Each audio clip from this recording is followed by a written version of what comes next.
Welcome in, welcome in. How y'all doing today?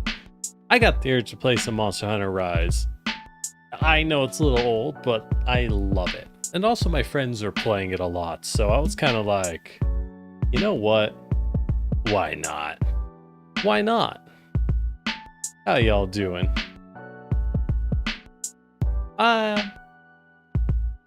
Rise is, for those not familiar with the Monster Hunter series, it's a... how to describe it? It's a game... how do I describe a game called Monster Hunter? The game where you hunt monsters. It's a interesting game where you take very large weapons, like comically large in fact, and fight giant monsters, many of which are very masterfully crafted, I would say. Not to be big, scary monsters, but rather living animals you could imagine in an ecosystem. And that makes all the difference, let me tell ya. But with that out of the way, I got grinding to do. I'm Lord Generic, your Terracotta Vtuber, and we're doing some Monster Hunter Rise. Ooh. I need to change my position. Oh. Hey there, how you doing? Alright, this is what I meant by comically large, so any unfamiliar. Look how big this weapon is. Today I decided to learn and master the gun lance, one of my favorite weapons, but one I always ended up abandoning in favor of the lance, which is a very similar weapon. The gun lance, as it might be obvious, is a lance that's also a gun. I know. Wild, right? So you might be asking, hey Generic, what exactly are you doing in this game? What are we doing today? And my answer is thus. I've been playing this with friends about 9 hours or so, and it's great. But I need to get through the single player part of the game, or I'm never going to get that done, and not having everything with red check marks bugs me on a personal level. I'm a horrible boomer completionist, and that's just the way it's gotta be. So we're gonna complete things in single player with no one else to interrupt me. Speaking of which, hey, Tetranodon, let's do it. He's the thumbnail for today, because it was convenient. Let's beat this dude. So, Monster Hunter is a game which, personally, I really like. I've been playing it ever since Monster Hunter Tri. And for those who don't know, before every hunt, you always want to eat food. You go up to the food seller, changes in each game, but you always go up, you order a meal, and you eat some delicious food to get you started. Never hunt without eating. But I started with Tri, which, good lord, it's gotta be like 15 years ago. It's ancient. Liked the game, could barely make progress, and by barely I mean it took me actual hours to beat even a single large monster, because I didn't know what I was doing. The games didn't have a tutorial. They just kind of went, here's Monster Hunter, go, enjoy. I did enjoy, but like, not really, not when I hit online. Those are rough days, y'all. Rough days. Alright, let's check our items. Another thing I've been doing is I'm shooting for G rank, which for those not in the know, is the 3rd difficulty rank. All Monster Hunter games launch with a low rank, which is what you start at, a high rank, which is essentially New Game Plus. You fight the same monsters, but they're much more powerful. And then in the expansion, they always release G rank, also known as Master rank in the modern games. I forgot. I'm gonna let this run.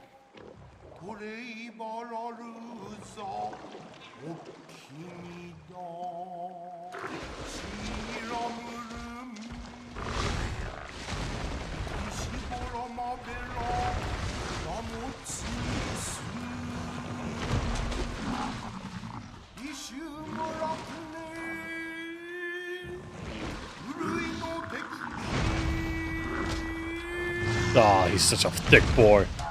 I'm like, look at this. Look at this great design. Clearly, it's intended to be a kappa. But it's also a turtle you could see living in an ecosystem. And it's a sumo wrestler. Because that's just fun. Pick up some items and let's move. Now, as I was saying, G rank, which to those familiar with the newer games might say, what is a G rank? You mean master rank? I do. Master rank is the new term. I'm still used to G rank because I am a horrible boomer. I am too old at Monster Hunter to adapt to the new terminologies. It's G rank to me, gosh darn it. Now, those wondering, is this the game? First off, let's appreciate how nice this view is. Oh, is that a big spear? Or is that a sword? No, it's a Dragonator that broke off into, is that supposed to be the skull of something? Maybe. Dragonators are giant siege weapons hunters use in the Monster Hunter series, FYI. Good things. Cool. Fun to use. Now, a big part of Monster Hunter, and how each one handles it is different. It's lessened greatly as time has gone on, and the devs have really streamlined a lot of the experience, but a big part of Monster Hunter is it does want you to feel like you're hunting. Hey, speaking of hunting, there's our prey. Let's take him on. It wants you to feel like you are hunting. You're not just running a boss fight, you're actively fighting something which is... Oh, it doesn't roar. I thought that thing roared. You are actively fighting a boss, which is an active animal. Why'd that hit me? Whatever. And it's not just... Oh, see, this is why I need to do this stream, because I don't remember how to play. I'm hitting the wrong buttons, and it's not going great. There we go. All right, I figured it out. Yikes. And it's tough, because when I'm playing with friends, I can hit the wrong buttons all day, and it doesn't matter, because they're good enough to just carry me. I gotta actually remember how to play myself. You ever get that problem? Where it's like, yeah, I do want to play with people, but at the same time, I want to just have time to master without anyone looking. Well, that's what we're here for today, so we can learn together. Oh.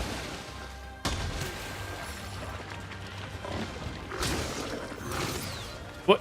That missed? My counter! I call foul. And to those, as you're clearly seeing, the gun lance is a very interesting weapon. It's built entirely around the idea of repeated and constant attacks. And a huge shield that you just block hits. You don't dodge with the gun lance, you just kind of take it. You just kind of take the hits until you win. And you fire off Wyvern Fire. Let's go. Oh, yeah. Ooh. It's a slow weapon that's all about the big moments. Which is right up my alley to those who know.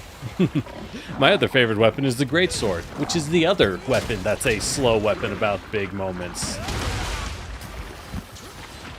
And you might be thinking, it looks like you're getting killed. Yes, I am. But it's okay. It's okay. This is low rank. We don't have to be good in low rank. Monsters do like no damage at this tier. As I said before, it is essentially the tutorial or easy mode of the game. Downside of that structure is it also means every time you pick up a new Monster Hunter game, you have to play through easy mode.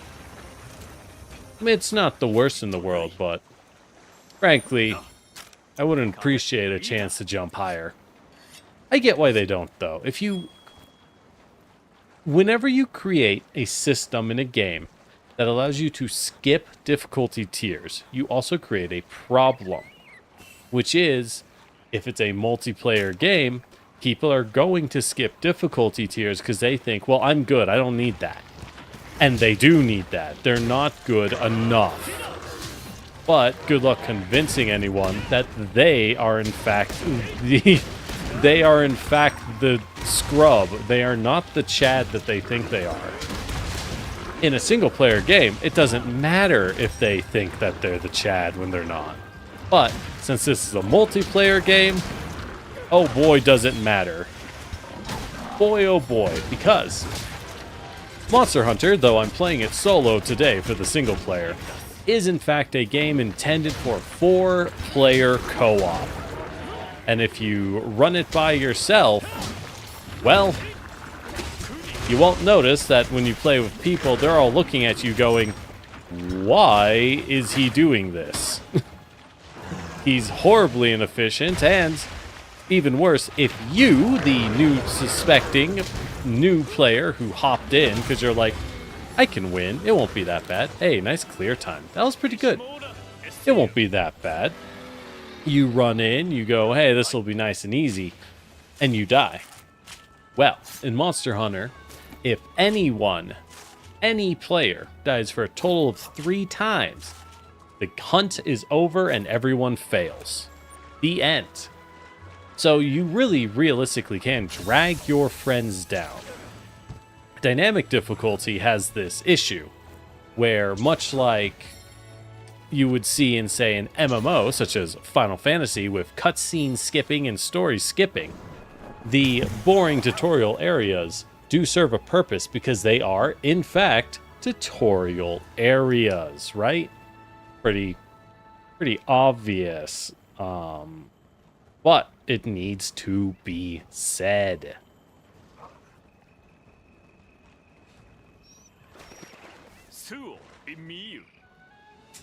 Oh, by the way, for language, I use Monster Hunter Ease, because as I said, I'm a total Monster Hunter boomer. I can't help myself. I really can't. It just feels right for me. Though, the English dub, I tried it out. It's fine. It's good. It's good. It's fine. If you use that, you'll do fine. So, I would kind of recommend checking out the... Where do I report this side quest? Who do I send this to? Well, whatever. The notification isn't there. It's not my problem. As I was saying, though, the Japanese is probably what I'd recommend for most players who want to give Monster Hunter Rise a go, because this is a very Japanese-themed game. We're in a ninja village. Look, Inoa's a shrine maiden. It's very Japanese. We're eating dango and mochi. Kiri, you're taking a break. We don't take breaks in this house. We only feed hunters. Now feed this hunter. Now. And my brain blanks out. As the dongos start flying. Monster Hunter itself is kind of fun in that I plan on speed running the single player, and I'm going to see how far I can do it without doing any crafting. If I can not craft until we hit high rank, I can skip directly to making much, much better equipment. And that'll just make things faster in general. As a player, though, Monster Hunter is a game that rewards skill over anything else. Stats are actually very much a hindsight kind of thing. You don't need good stats to win. It helps. Of course it helps. But the combat is very deliberate and kind of slow. It's all about waiting your turn and taking moves. Like the great Roggy here. Hunting its prey and taking their turns as they wait to flank. Play like that. Be a Roggy.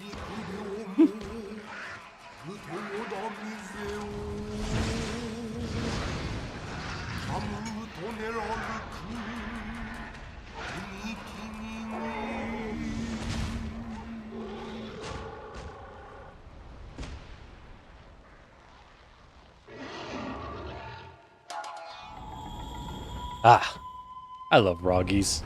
They've always been one of my favorites. They're kind of an interesting creature.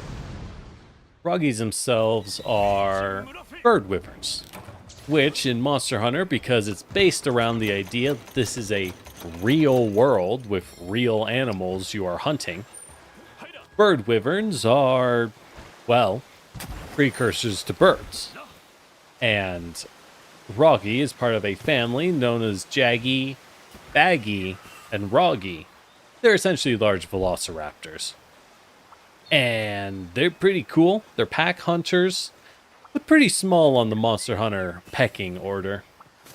Which is why me, a small fry hunter, is going to take them out.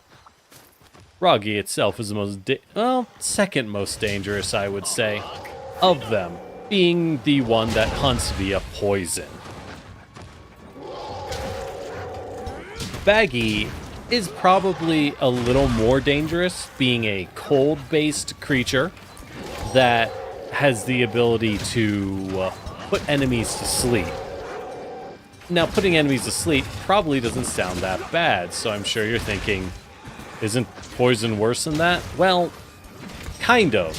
But remember when I mentioned G rank, that super high difficulty variant of the game? Yeah, so it turns out when you're in G rank, the game becomes really hard. And part of it is that the Baggy in particular, when you fight it, I don't know so much in Rise, I don't remember, but when you fought it in the older games, oh wow, I'm taking a lot of damage. I'm not paying any attention. When you fought it in the older games, such as 4 Ultimate and 3 Ultimate, Baggy is so fast. It's so fast. It's hopped up on something good, let me tell ya. It is unbelievable how fast that thing is.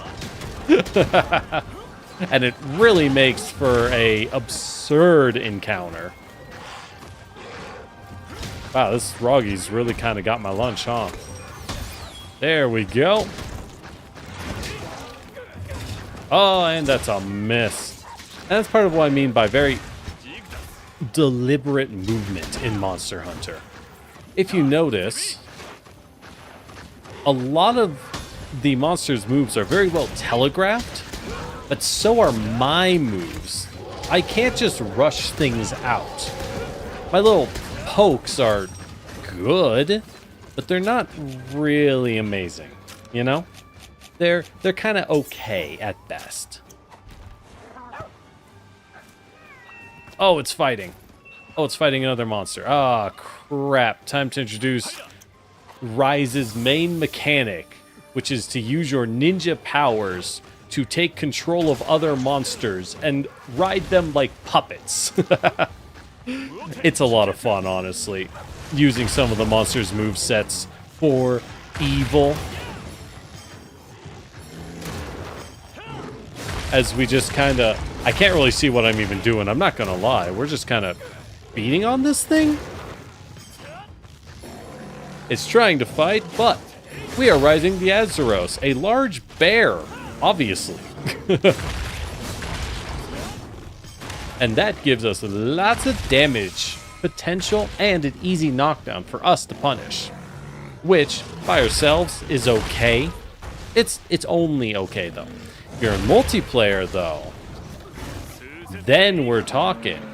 Because this kind of gameplay is insane in multiplayer. Any knockdown... Oh my gosh, Azeros. Assuming Azeros doesn't ruin everything. Which I guess he will. But I was going to say any knockdown in multiplayer is a chance for every player to go in with their biggest and their best moves. Let's pick up those drops. The other part of Monster Hunter is it is, at its core, an RNG gacha game. You kill monsters, you get random loot drops from them based on the monster, and then you take that to craft gear. It's probably one of my complaints for some of the late games in some of the Monsters Hunter games. Some of the late game cycles turn into It's funny. It's still RNG. It changes from get the right items from a monster to craft a specific set of gear. And from there, it can change into being fight the monster and it will drop gear directly with random traits. I really hate the random traits. That's just a me thing, though. It's not really a big deal. And you wouldn't experience that unless you played for goodness knows how long. So you don't need to worry about it. Really, you don't.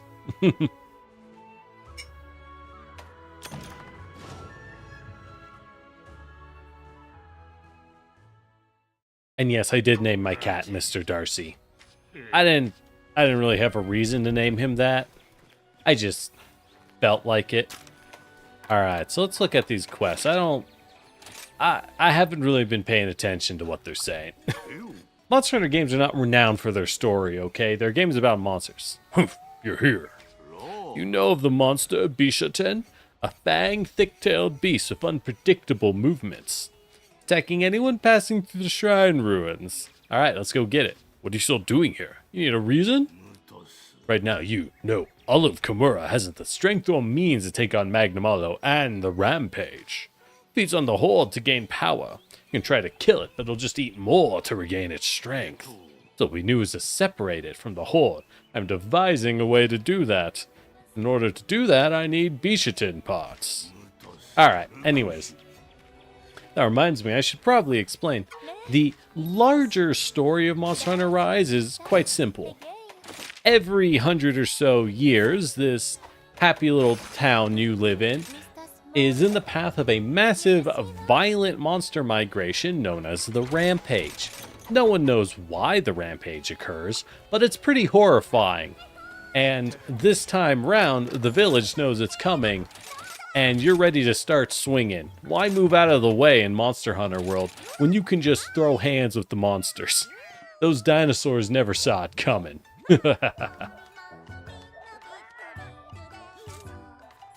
And basically, there's a big monster called Magnamalo that they think is getting power from eating monsters in the Horde. It's a bad dude. You'll beat him up later. It's the same story every Monster Hunter game has, more or less. It's always, hey, there's an event. We think it's this monster that's causing it. But you're not strong enough to fight the monster. Go hunt everything else. And then later they go, well, you're strong enough, go beat it up. So you do. And then they say, oh, it wasn't that monster at all. We were totally wrong. My bad. It's actually this bigger monster over here. Go beat that one up. And then you do. Behold, narrative excellence. I do love Bishaten. He's one of the new monster designs. Look at this silly bird monkey.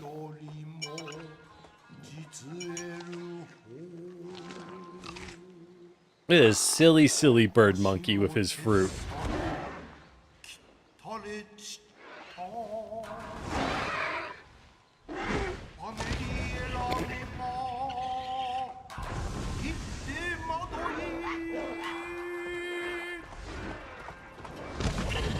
Good throw.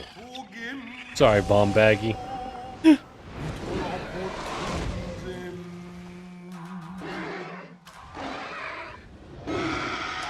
So yeah, this guy's kind of a jerk. He's a monkey. Anyone who's lived near monkeys can confirm. That's pretty much a monkey.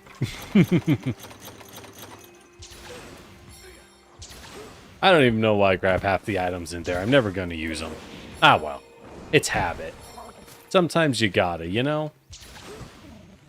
But with all that out of the way, Monster Hunter, it's a game I have a lot of affinity for. It's something I have a lot of affection for, I suppose. I've been playing it for like 15 years. And it just feels right. It's just a good game series with a good premise. It's hard to hate, you know? Hey, here's a game where you fight big monsters. Neat. I like fighting big monsters. And that's it. That was really all it was. That's all it took at the end of the day. I'm a simple fellow. What can I say? Why did I hesitate on that? What is that cadence? Ah, well. For me, I always found Rise to be a very relaxing kind of game as a result, though. And Monster Hunter games in general. They're very zen for me. I know some people get obsessed with DPS and optimal clear time builds and stuff. None of that interests me. In fact, if someone starts going on about that, I'm likely to just actively tune them out. Just an immediate, nah, I'm good, man. I'm good. Because none of that's fun. At least in my eyes, none of that's fun. I'm just here to kill monsters. I'm not here to speed, grind, super clear. I'm just here to smack things. With different weapons, I try to bounce around between weapon types. It's more fun that way. You never know what monster or weapon you're going to end up loving in each game. Especially because some weapons get some huge buffs. Alright, let's pop this skink minx. It will attract whatever monster you run up to, and then you can lead that monster to your target. All the better, right? And once they're here, the monsters almost always fight, pretty much guaranteed. Yeah, let's get that fire. Pretty much guaranteed.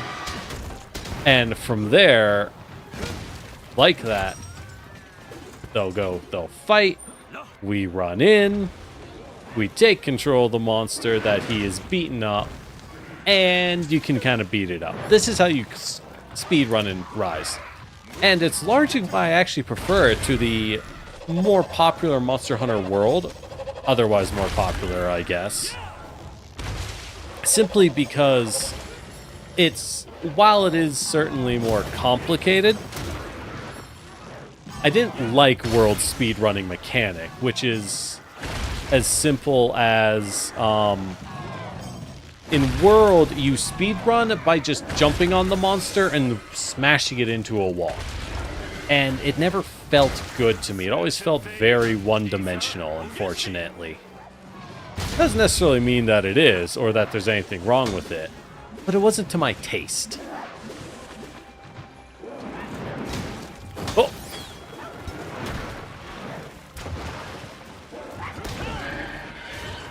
Ah, good old gun lance. Gun lance is a very fascinating weapon by its design. Ow, the flashbang. By its design, gun lance is a weapon that is actually very bad at dealing damage. It has some of the worst numbers in the game. But you fire the artillery shells, which are massively valuable, and most importantly,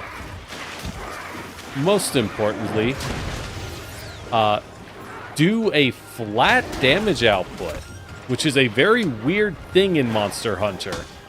The game normally is incredibly based around hitting the right targets. The right parts of the monster are where you do all your damage. Hit the wrong parts and you may as well not be attacking at all. Gun lances explosions, not so much.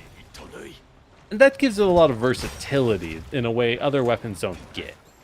This also makes it ideal for teamwork and using with teams. The reason being that, remember how I mentioned that certain parts like the head, that's what you want to target? Well, you don't need to target that necessarily because you're a gun lance. You can have a teammate go for the head, and while they're over there, that leaves you room to attack a hardened but valuable spot that is really hard to target otherwise. Ah, yeah, get that wyvern stay. Gunlance has 3 different ways to pump your enemy full of explosions, and they're all good, baby.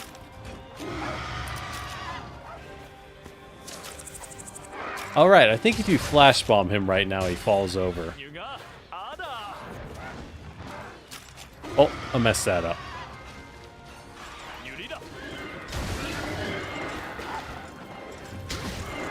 Well, good enough for me. I keep forgetting to use my wire bug moves, which, by the way, are Rise's other mechanic. You have super moves on a cooldown that compete with your mobility. It's cool. Like this. It's a big dash that leads into your power plays very directly while increasing their damage. Quite valuable. But not necessarily, you know, it's not what every build's gonna want, and that's okay.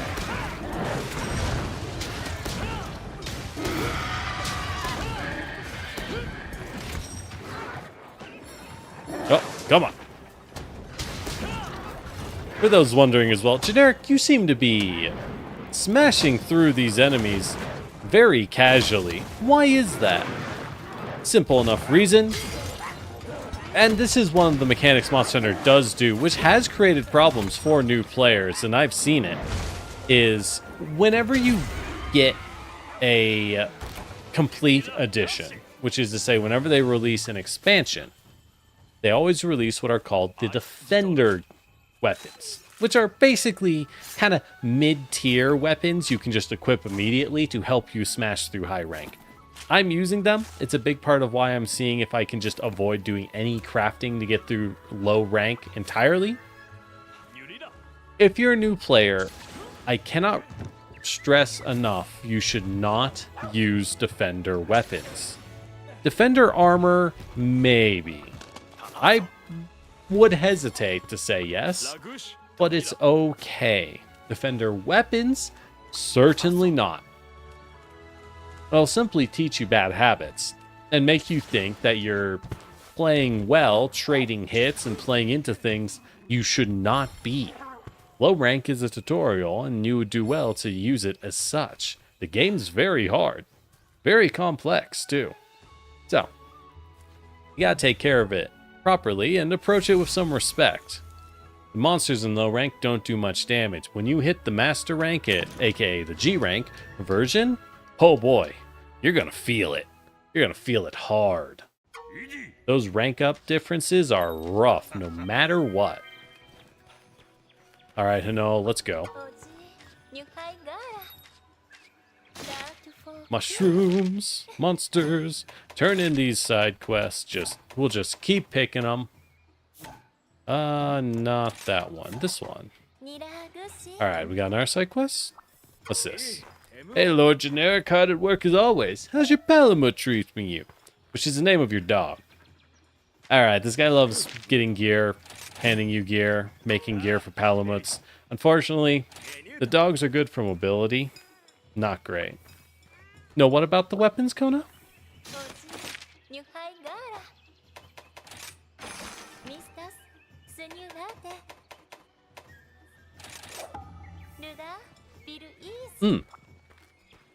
Yeah, unfortunately, Monster Hunter does have a problem where it rarely explains almost anything in-game. The fact that they have a tutorial at all is like their big improvement for the new player experience. And it is barely a tutorial. Yeah, so the Defender weapons, you'll only ever see them once you buy an expansion to a Monster Hunter game. At which point they're just put into your account. And if you start a new character, you'll just have them. They don't really upgrade. They're just on their own and just sitting there. Their intention is for vets to use to power rank to the DLC content on a new character. If you use them as a new player, you just kind of deny yourself the proper leveling experience. It's unfortunate.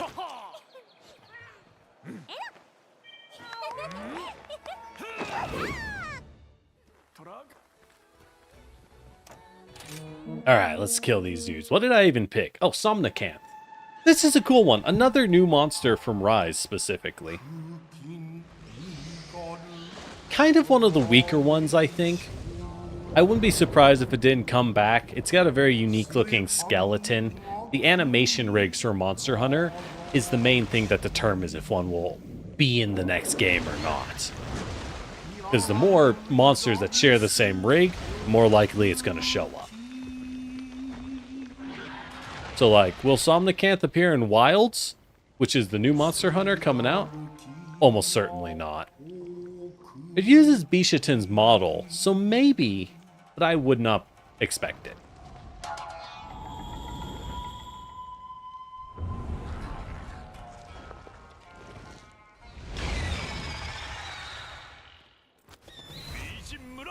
Oh, yeah. I agree, Riptide Guy. I adore the ecology and the lore that Monster Hunter just has in general, though. It's this sense of respect for the monsters as actual creatures and things that live. And because of that, it plays into the mechanics. When they respect the monsters as creatures that are alive and exist, that helps play into a fight that feels like a real fight, instead of just a video game fight. Yeah. And as I was saying earlier, the skeletons really are what determines if a monster returns in a given game, because they're trying to be efficient. Some of my favorite monsters are, in fact, the insect monsters, like, crap, what's its name? Celtis. Celtis and Queen Celtis. Super cool monsters. It's basically a giant beetle and then a hive mind queen that summons the beetles, but also, like, the beetles ride it like a giant mecha. Unbelievably cool monster. But with that, you get two completely unique skeletons and rigging setups, so they almost never put Celtis into games. It's too much work. Tragically. Alright, we'll just keep tanking.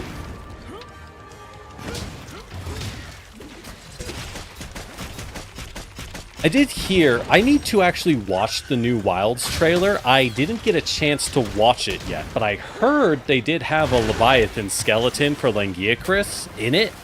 So here's hoping. Laggy was always one of my favorite monsters, which, of course it is. My first Monster Hunter game was, in fact, Try.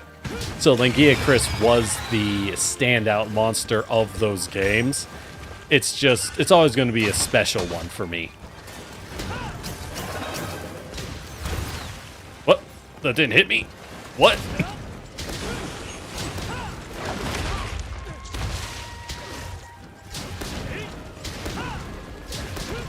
Yeah, I really do like the insect monsters in general. They're always very fun. Oh, hello, Bariath. You spawn at this tier? Okay. Let's get some Bariath materials. Heck yeah, this is like the coolest monster in the game. I love Bariath. He's one of my favorites. Alright, so here's what you do when you want to get a monster's mats. You want to knock it down for extra mats, and then launch your monster into it. That'll switch which one you can ride. The reason you do that is here, Bariath is not my target. So I want to use it to land extra hits against my actual target. Oh, a sand swimming Leviathan. Yeah, that's promising. I wonder if with all the sand they'll ever consider bringing back Gen Moran. I love Gen Moran. That was such a cool monster. It's like a giant sand whale the size of a mountain. It's one of the set-piece battles. Every Monster Hunter always has a big set-piece battle in it. Cool. And it wasn't the best, but it always felt like one of the most unique ones in a way that didn't get super tiresome. Some of the set-piece battles in Monster Hunter games, they're not great, I'll say it. They're pretty bad. But Gen Moran was a solid one.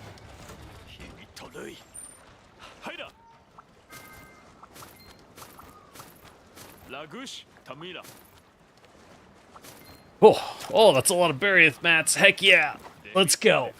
It's a successful hunt no matter what. Even if we lose, it's a successful hunt.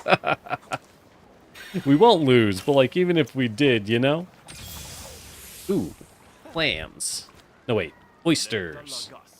What is the difference between an oyster and a clam? I mean, I know they're different shapes, but like, do they have different environments or something? I'm not sure.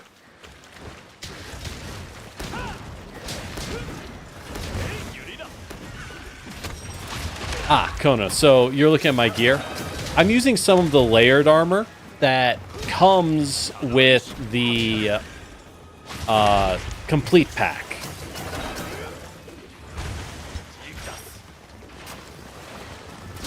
Now, I see Repti, Plesioff. Plesioff's not a bad pick.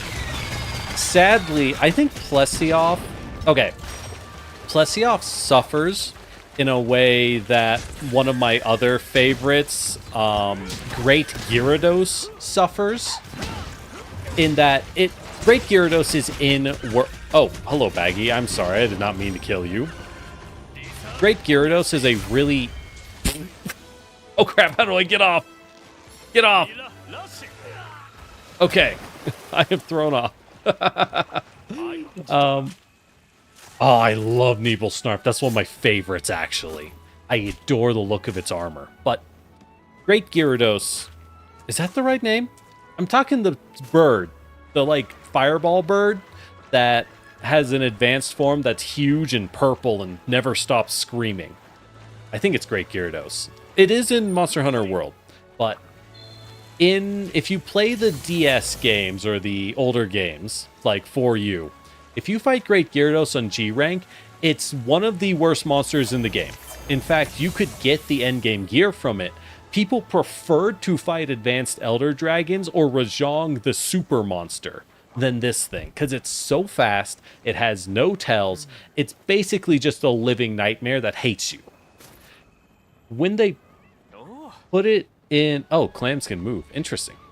That makes sense. When they put Great Gyarados into World, right?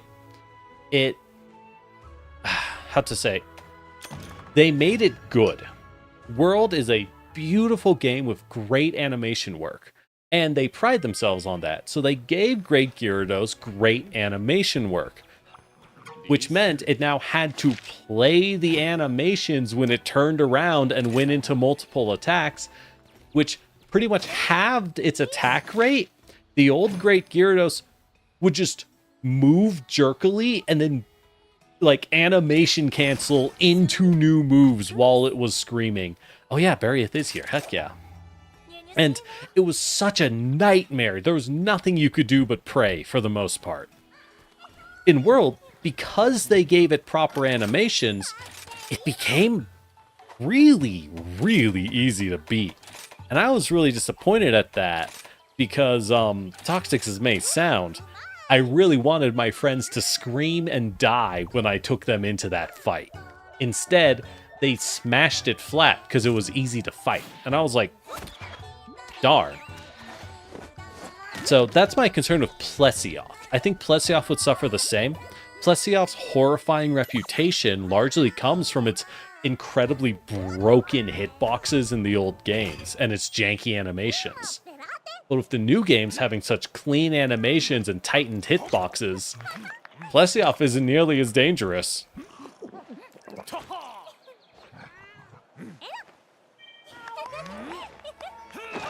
That's not Gypseros. What is its name? I don't remember what the bird's name is. Whatever, it's the big purple screamer bird. Anyone who's fought it knows what it is. If you know, you know. Kongolo would be fun. They could use more mid-tier monsters. Ooh, I forget this animation.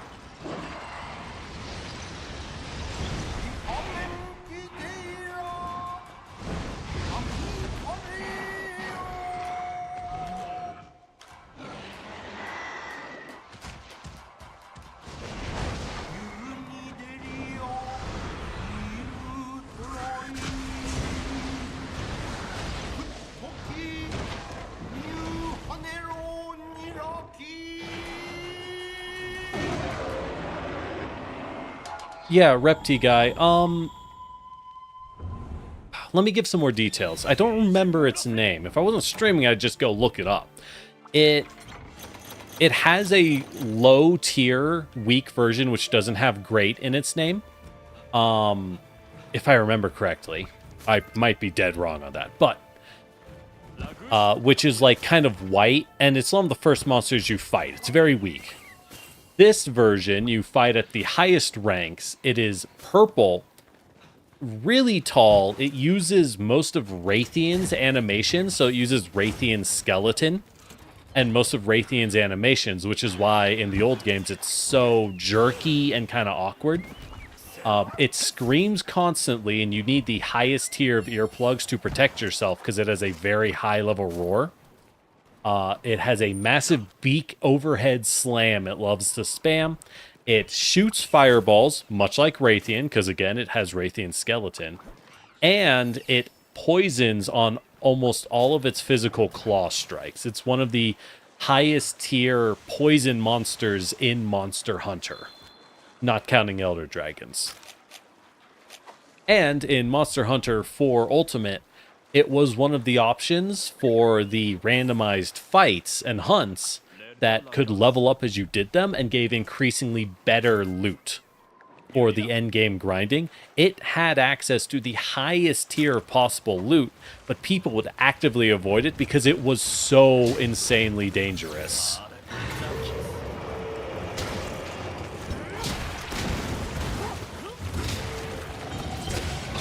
Oh, that's not good.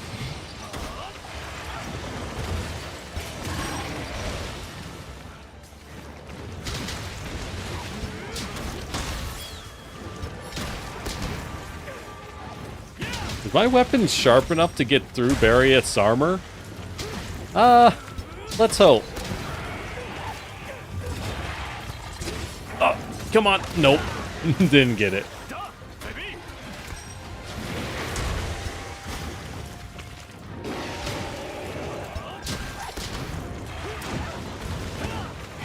Barrieth is another one of my favorites.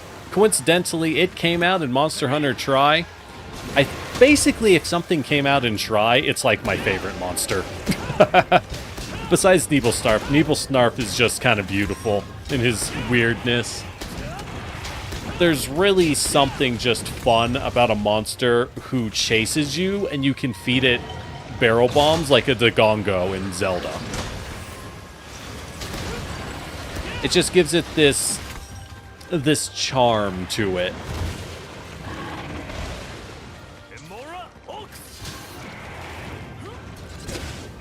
Oh, I managed to wing it. Thank goodness.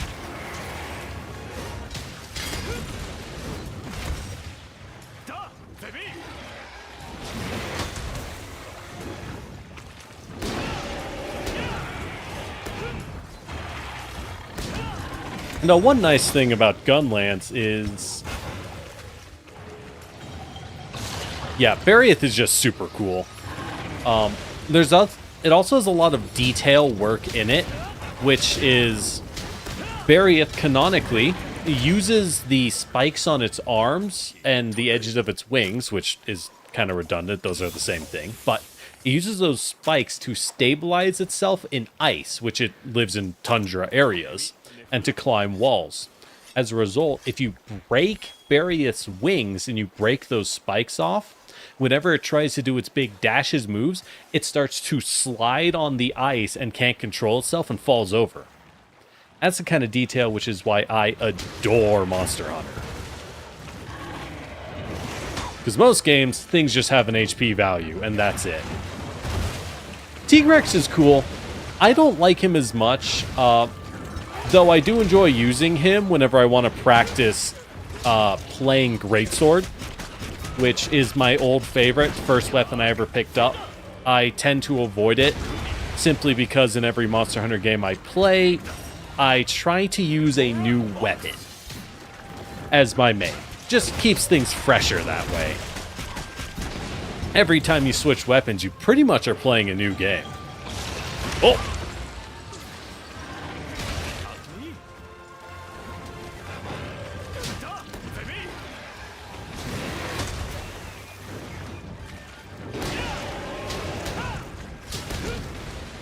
Nargacuga is a cool one, too.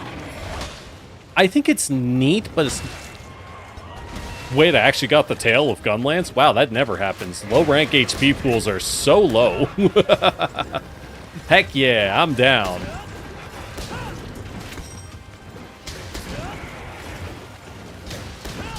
I won't complain. Oh, there's a monster. Sick. Even better. Let's... ah, crap, he already knocked it over. Oh, hey, it's this guy.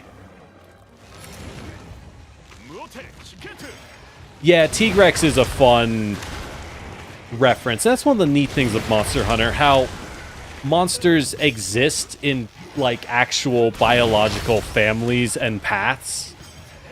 And it adds so much, because you can look at a monster and say, yeah, I know where this thing came from. And I know why. Complete with the occasional vestigial organs and stuff on them. Really makes that inner biologist go burr.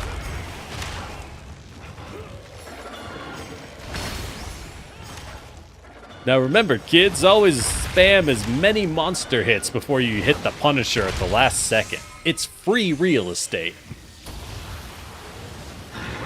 Oh right, it sleeps.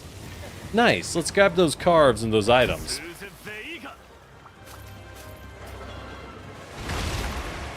Oh, it lands a hit after sleeping. You bastard. I didn't know you did that. Okay. I guess. It's okay, explosions don't need sharp weapons. Oh, damn it, I needed to capture. Alright, oops. Ah, well.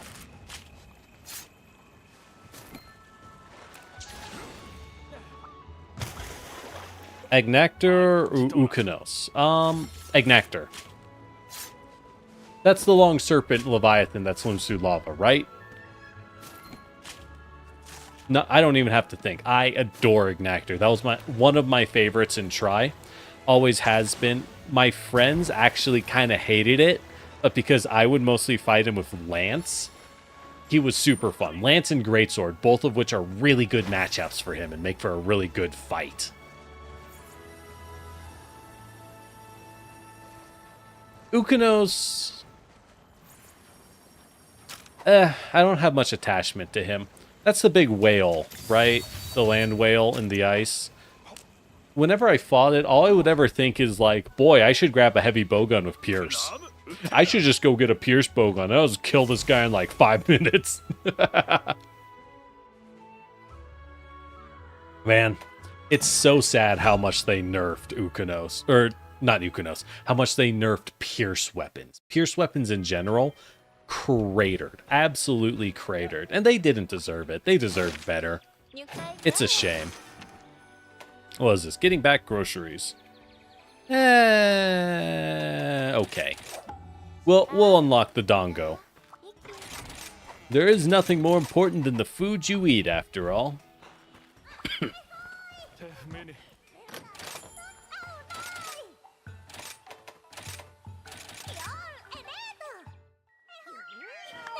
Though it does put us in the volcano. This Monster Hunter Rises volcano map is not my favorite. I like it more than Worlds, but that's largely because I don't like most of Worlds maps in general. They're very pretty, but they're so labyrinthine, and the 2D maps you're given to navigate them, in my experience, really just struggle to keep up. And as a result, they're kind of miserable. I don't like them. This volcano map, I like what they did. I like the idea behind having a watery cool side and a lava-y hot side. But it's like, it's okay. It's fine. Part of that is probably just me being a boomer and missing environments. I liked hot drinks and cold drinks. I liked that being in the lava hurt you.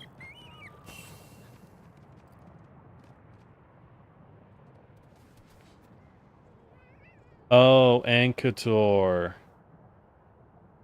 I can't really say I like one over the other because I don't have enough of an attachment to them to really... I don't really think of them as separate monsters, you know? They're just kind of like, oh yeah, the whales. I guess I'll fight them now that we're at the right rank. So, neither really made a bigger impression than the other on me. They just felt like the same fight twice, which they are. Very fairly so. The devs gotta eat.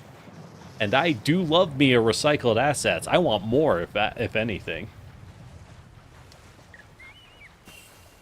Did they remaster stories? I heard Stories was good. I heard Monster Hunter Stories is a lot of fun. But I just don't think I have the time to play it. It's just not high enough on the totem pole for me to care. But I have heard it's really good to people who like those kinds of monster raising RPGs.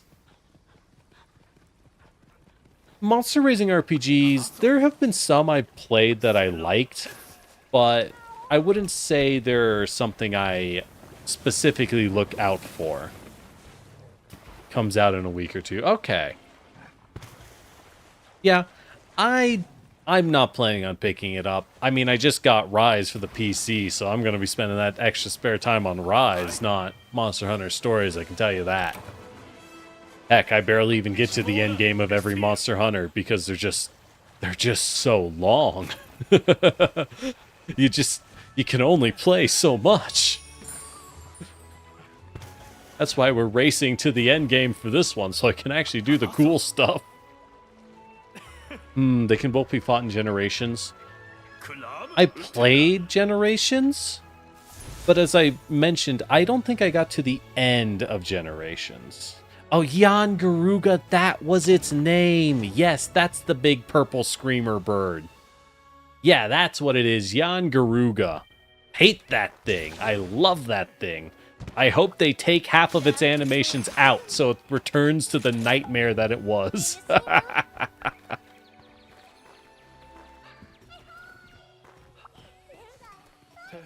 Yeah, Jan Garuga could absolutely fit into Wilds. If I remember correctly, they would throw that thing into pretty much anywhere. It's one of those biome agnostic wandering monsters. Well, it's not a wandering monster, but it's like one of those biome agnostic monsters. The devs love to put it in whichever zone is going to make you hate it the most. If I remember correctly, in World, they mostly kept it in the forest. That's because they're cowards. Put it in the tundra just to mess with us.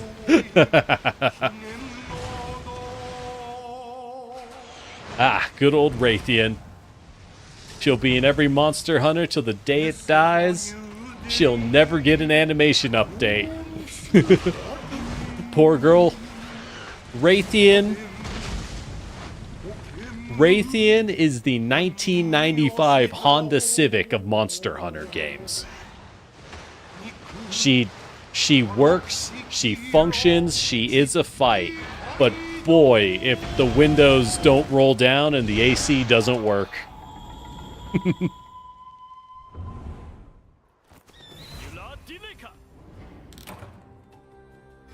Alright.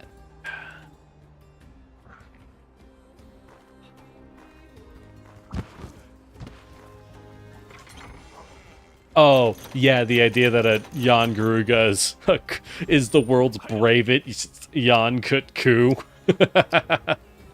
Hey, girl, how you doing? But hey, it worked. Yeah, we'll never get that, sadly.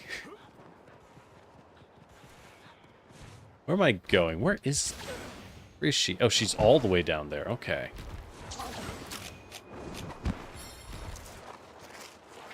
Whoa! Surprise!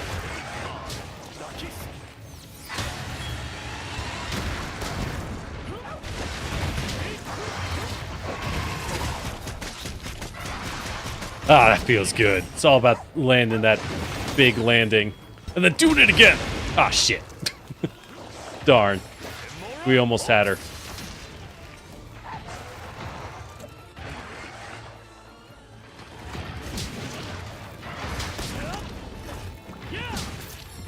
So, this is kind of a personal thing. Does anyone else feel that when a monster gets grabbed by a dog or when it gets flashbanged, in my eyes, it's often kind of more dangerous than when I can predict it? Because when it's just flailing, I play a lot of classes with shields or prediction-based, because I play like a lot of Greatsword and Lance. So a dangerous monster I can predict is a lot easier to deal with than a blind monster doing random attacks. Ah. I love fighting Raytheon. She's so slow. She can barely move.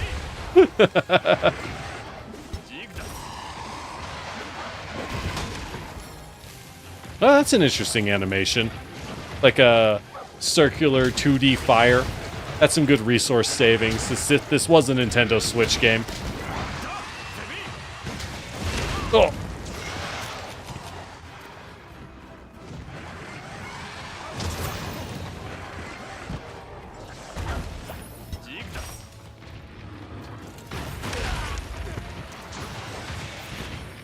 Excuse me.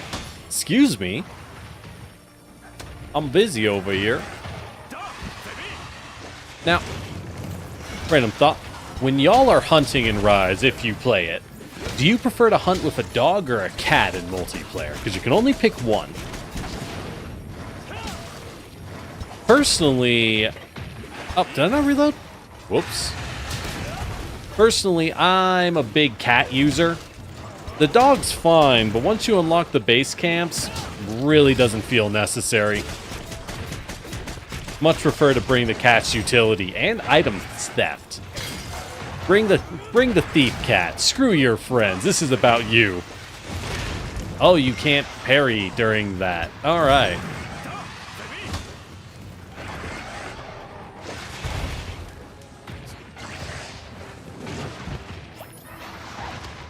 Wait. The healing plant regrows? I've never been around it long enough to find out. Fascinating. Neat.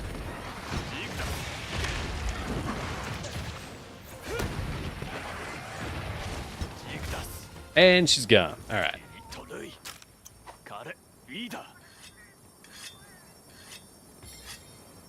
Oh, yeah.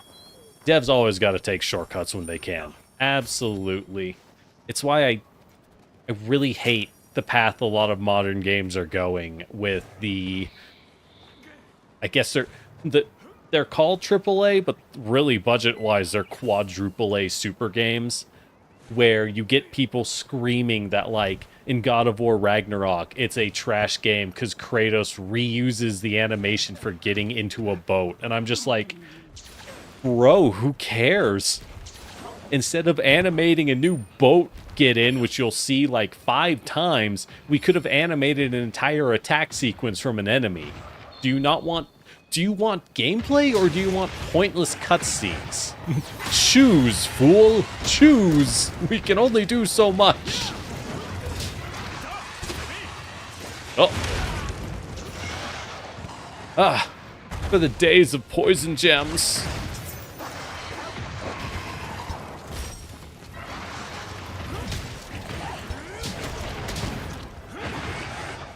Yeah, I think the dog is better at low ranks just because the mobility is really good. But once you hit high ranks, a lot of what it offers, because most of the dog's utility is getting onto it to heal or to sharpen your weapon while running away from the monster. If you're playing multiplayer, that's not very useful. Just wait for it to go for your... Just wait for them to kill your friends. And if you're playing single... Wow. Rhino Boy did 22 damage with that charge. Not bad. Anyways, he's dead now. But if you're playing single player, once you get into high rank and G rank, you shouldn't need to sharpen your weapons all that often. Because you're probably just kind of got better weapons. Or if it's a low sharpness weapon, you have a build that accounts for that. Oh yeah, you're new to playing Monster Hunter games, Repti? Well, there's never been a better time than now to get into it. I adore these games.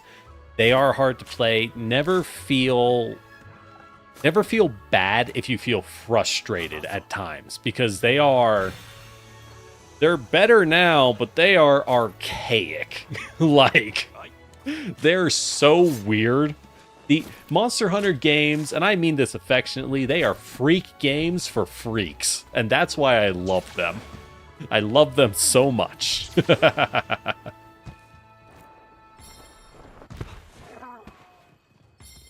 Oh, wait, Kona, is the new COD 310 gigabytes?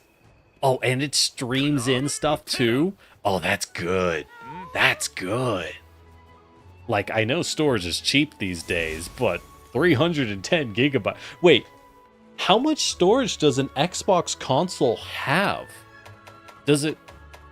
Is that like the entire Xbox's storage? Or a PS5 storage? I know you can install a new SSD onto them, but... Bro, no one's gonna do that. If you're the type of person to install SSDs, you're not the person who is going for an Xbox or a PS5 in the first place, right? You're probably just building a PC. Yeah. Well, yeah, as long as you know what you're getting into, you'll do fine. What monster did I even pick? Ah, whatever, I'll beat it up. Gunlance is monster agnostic, pretty much. It's... How to say? The biggest advice I would have for Monster Hunter is to not rely too much on one weapon. Pick a second, maybe a third, but for a new player, I'd recommend a second weapon that works fairly differently from your main weapon. The reason is that monster matchups are very real. Some monsters, there are certain weapons that just suck against them. Whether it's because, like, Gunlance versus monsters that have unblockable AoEs, even with block builds, Gunlance is a bad pick. You're just going to eat damage. And other monsters, like, if you fight a Plesioth with dual swords, it kind of sucks. Plesioth is so tall, and being near it is so dangerous, it's a pain in the ass. Sometimes you just want another pick. Series X is 364 gigabytes. Oh, good lord. That is the entire Xbox. Good job, COD. I swear, they're trying to kill their own game, but they'll never manage it. The devs are desperately trying to be freed from the mines, but they're just too darn popular. And I wish I had my PS5. Darn thing broke. Gave it to my family who gifted it to me in the first place, and they sent it in for repairs. But, I don't know if it's broken still or not. It came back, and it was still flickering on the screen, and they were like, well, it didn't do it after the first time, so, who knows? What a pain.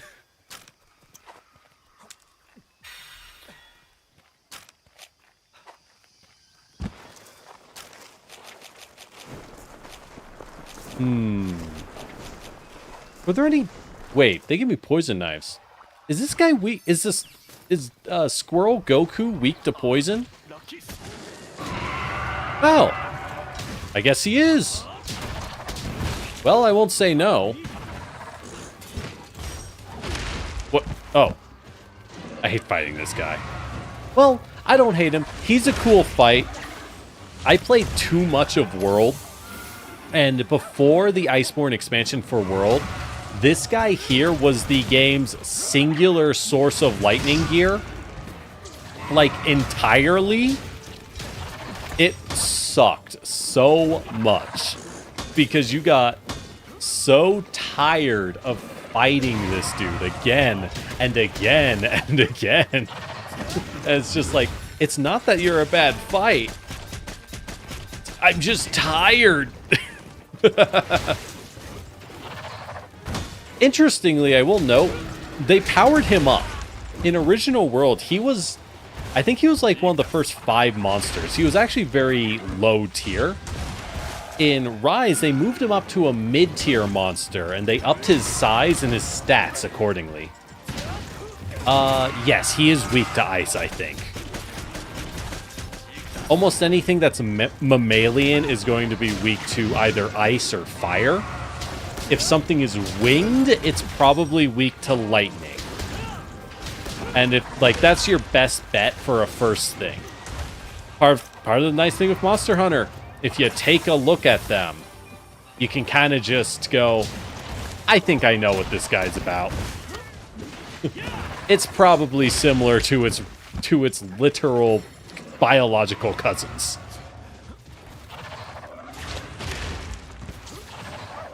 guy has projectiles? I don't remember that.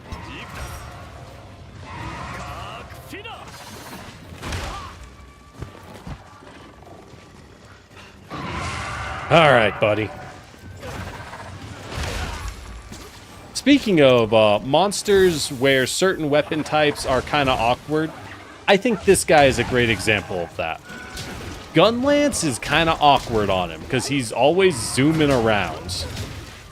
And Gunlance wants an honest stand-up fight because it will win.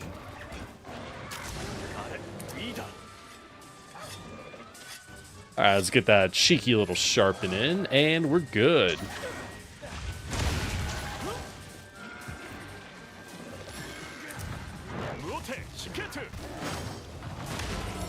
Oh, wait, if we throw poison fruit at him... Yeah, let's go monkey style. Yeah, we got it. We got the poison. All right, I didn't realize Bishatin could score poisons. That's really good, actually. I just wish poison scaled a little better in Monster Hunter. It's one of those things where poison as a status weapon is often... Damn it, Bishatin. Poison as a status is often very top tier in low ranks because monsters have low health pools. In high ranks, they're kind of awkward because health pools are become massive. Whereas poison weapons don't usually do more damage per poison proc. They'll proc poison a little faster, but you'll kind of feel the fall off if you don't have a very specific build. Dual Blades does not want an honest fight. Dual Blades wants a... Dual Blades is the boxer of Monster Hunter. The way I learned Dual Blades back in 4 Ultimate was actually I learned to use Dual Blades so I could solo Brachiodos. Because Brachiodos is the boxer, and the best way to fight him is to use Dual Blades like a boxer, where you are bobbing and weaving into his swings and then jabbing him with your swords until he goes down, and you can throw some big haymakers. Oh, we need to capture a monster. Now's our chance. I won't kill this one. So yeah, Gunlance, I'd argue, loves the stand-up fight. So does Lance. Lance is a very versatile weapon, but Lance also loves stand-up fights because you can just sit there and counter them and look at them like, yeah, buddy, bring it. Dual Blades has the weakness of, again, to keep the analogy going, much like boxing, your greatest weakness of Dual Blades is running out of stamina. So you want a monster that you can weave past their hits and like duck back, but they don't attack quite enough to tire you out. So you can keep swinging. You never stop swinging. I love Brachy. He's such a fun fight. Raging Brachy is a lot of fun too. Don't wake him up. Can these guys wake him up? I hope not. Anyways. Oh, also pro tip. For you in particular, Repti, because you said you're newer to Monster Hunter. When you want to capture a monster, you want to trap them and then hit them with 2 Trank Bombs. Trank actually works like a status effect such as poison. It builds the number onto the monster, and then that number falls off over time. But as long as it's above a certain threshold, it's able to activate and they'll be captured. So, as you saw me do, you don't have to trap then Trank, especially on sleeping monsters, or actually on ones that are actively fighting with your friends. You can hit it with Trank Bombs before you bother trapping it. That way, the moment it falls in the trap, bam, you got it. This can be very good because certain monsters, like say Tigrex, tend to flail so much. You lead it into a trap, but as you let it in, it sent you flying. And now you have to get up and sprint back to it going, oh geez, here we go, to try and trank it before it breaks out. Way easier to just trank it ahead of time. Alright, time to fight a big rock. Gunlance's ultimate victory. Because Big Rock because Gun Lance ignores armor, so Big Rock is defenseless.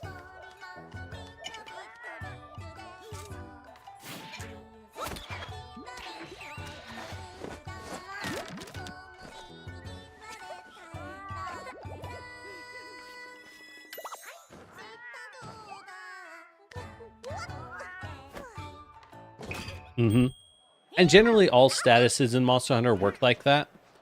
Any status effects of paralyzed weapon, sleep weapon, poison weapon, they build onto a status bar.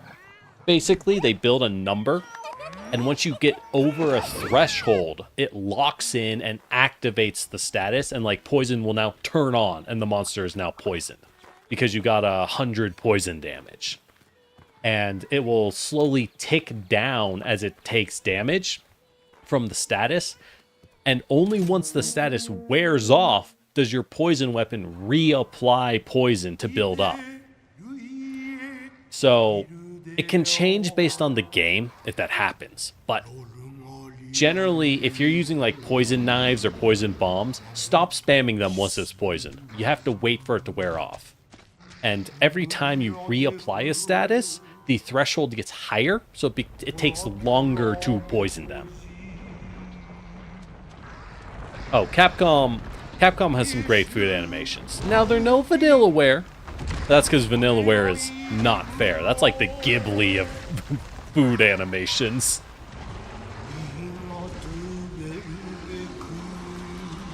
Oh yeah, I love Rocky Babies. I mean, I'll kill its parents if he show up. I don't care. His parents think he's hot shit. My dad could beat up his dad. I'll show him.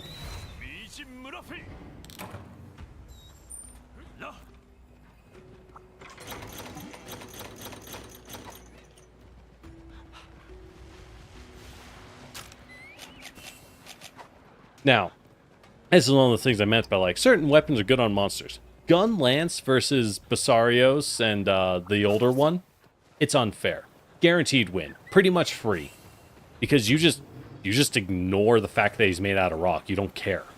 And oh, I want that bug. Well, you didn't see that. Because you just ignore his armor, he basically has no mechanics and loses immediately. Now, if you bring a weapon that is very vulnerable to bouncing, however, such as, let's say, Charge Axe, or Charge Blade. Charge Axe? Charge Blade. The sword and shield that turns into an axe. That one is very vulnerable to bouncing, because you really need to make all your moves very clean and a tight rotation. Not a great pick for this guy.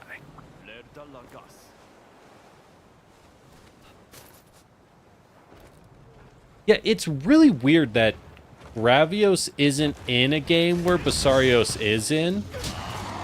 Really, really bizarre. Like, Gravios is straight up Basarios' model, but taller. Can I block this? I cannot block that. Science. But why did the devs not put in the big version of the fight? It's just a taller version with higher stats. I really see no reason not to put him in.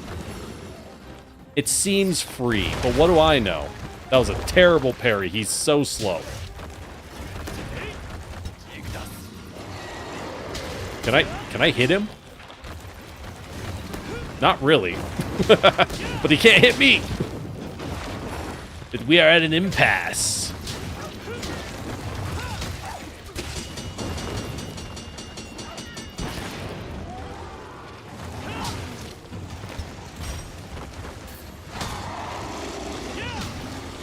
So the big trick with Gun Lance against these guys, if you can't penetrate them, just spam the Wyvern Stake. He can't fight it. Wyvern Stake doesn't care what you're hitting.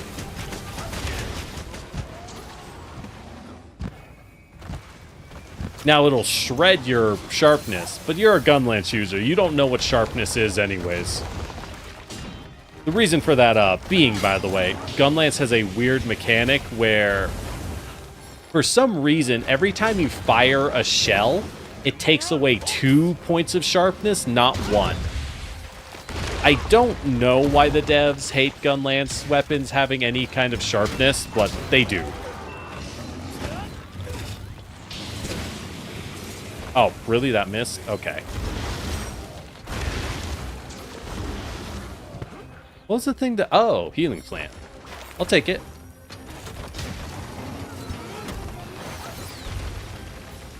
That... Yeah, this really is just fighting a baby.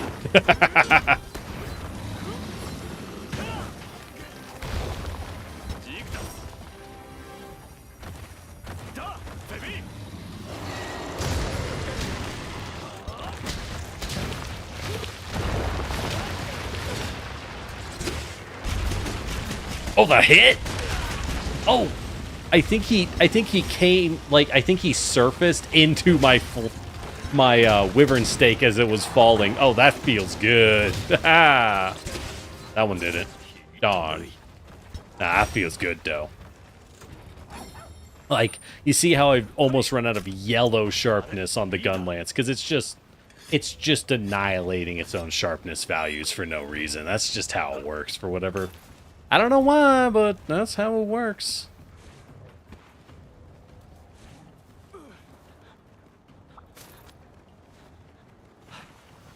Does he sleep here? Nah, he just ran away because reasons. Face! Yeah, let's go. Can you even break his face? I don't know. Whatever.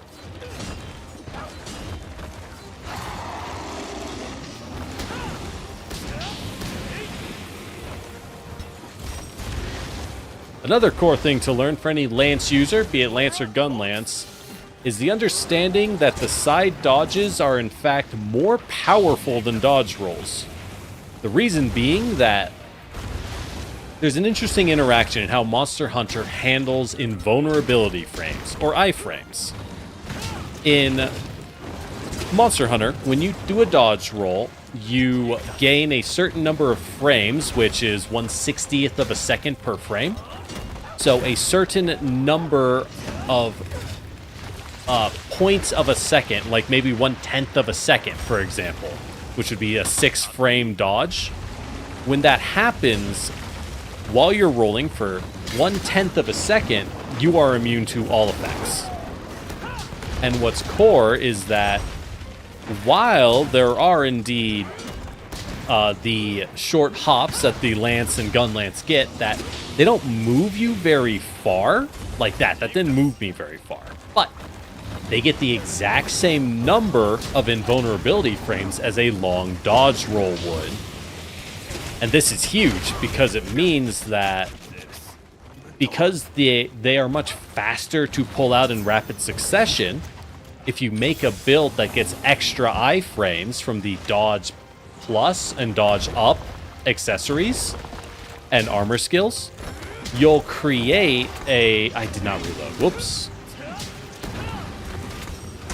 You'll create a situation where with some lance builds, depending on the game, the hard numbers change based on the game, but on some lance builds, you can triple sidestep with perfect invincibility. Like, because they're so fast to come out and end, you can triple dash in place and just become invincible to attacks. You can't do that with dodge rolls. The reason I bring that up is I've had people argue to me that anything with side dashes is a bad weapon because it doesn't move you as far. And it drove me insane because the person refused to acknowledge how iframes work. And I was like, dude, come on, man. I don't know what I'm supposed to tell you besides math better. I hate to just say skill issue, but sometimes it is.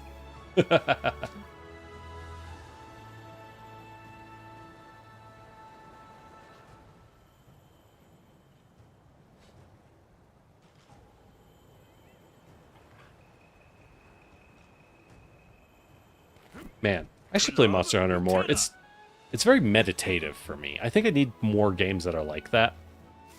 I played a lot of JRPGs to get better at streaming and conversing in general and have something to talk about. But Monster Hunter is wonderful, and it's just I've been playing it so long that it's just I don't have to think. It takes 10% brain power to run Monster Hunter in the background of this computer. Yippee. Oh yeah, we want some dongo. Alright, Magnamalo, let's go. This is what we call a flagship monster. Every game has one cool monster they put extra attention into so that they can show it off on the cover of the game and call it a flagship monster. But in general, it's just a cool monster. Beat it up like you would any others. What do I equip? Defender? Can't go wrong with that.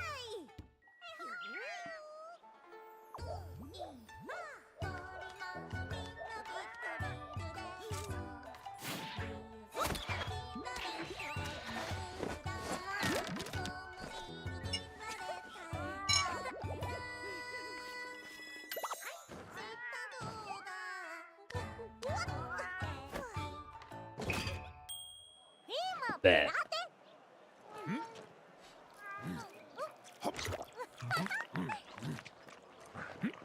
Alright. If you ever wonder, why am I not talking during the cutscene? The answer is simple. I'm drinking some tea and taking a breath. Taking a break. A brock. A bwecky. Yeah, Espinasse. What is Espinasse? I'm not familiar with that one. Is that a PSP one? Fated 4. I like the Fated 4. That was like the best part of Generations. All members of the Fated 4 are awesome. The shame only Bubbles seems to really come out into the new games consistently. I guess the Sword T-Rex shows up. He's cool. The Mammoth hasn't shown up again. I don't even remember what the fourth one is, so clearly that guy sucks. We don't need him.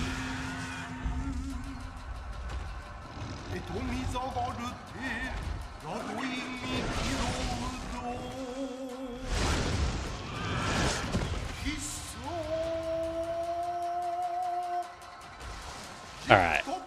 No one can deny, though, Magnamalo got some hella swag. What a good design inspiration to base him off of the demon masks on samurai armor and their spear. Just A+ design. Totally lands. I should probably give my pets actual equipment. Nah, they're fine. This ain't about them. They're not a monster hunter, they're just the cheerleaders. They can die horribly.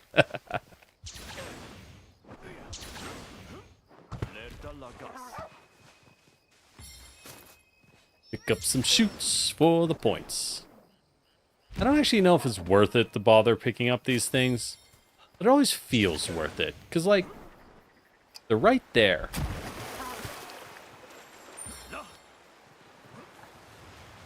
Right there indeed. A rose stem with poison, fire, and paralysis. Oh, neat. Yeah, I don't think I've ever seen that one. Was that Frontier? Yeah, I never touched Frontier. Cool. You think? Let's take Raytheon with us. Hey, girl. Come with me. I got a cool guy you can meet. Do you think the Monster Hunter designers are mandated to go out and spend time on, like, camping trips and zoo visits and stuff? I wouldn't be surprised. The games are so intrinsically linked to nature as a theme and an important aspect in all cases. I wouldn't be surprised at all if it was required that you spend time around real animals. Where are you going? Why are you running?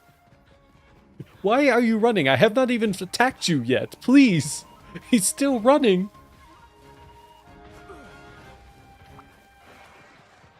Oh, Astalos was the last one of the Fated 4. Right. Oh my gosh. Did the stink mink wear out? No, she's flying. Okay, I was about to be like, are you serious? He ran. Is he falling asleep? No, he's just vibing. Oh, he's eating. That's cool. Anyways, hey, man. Die.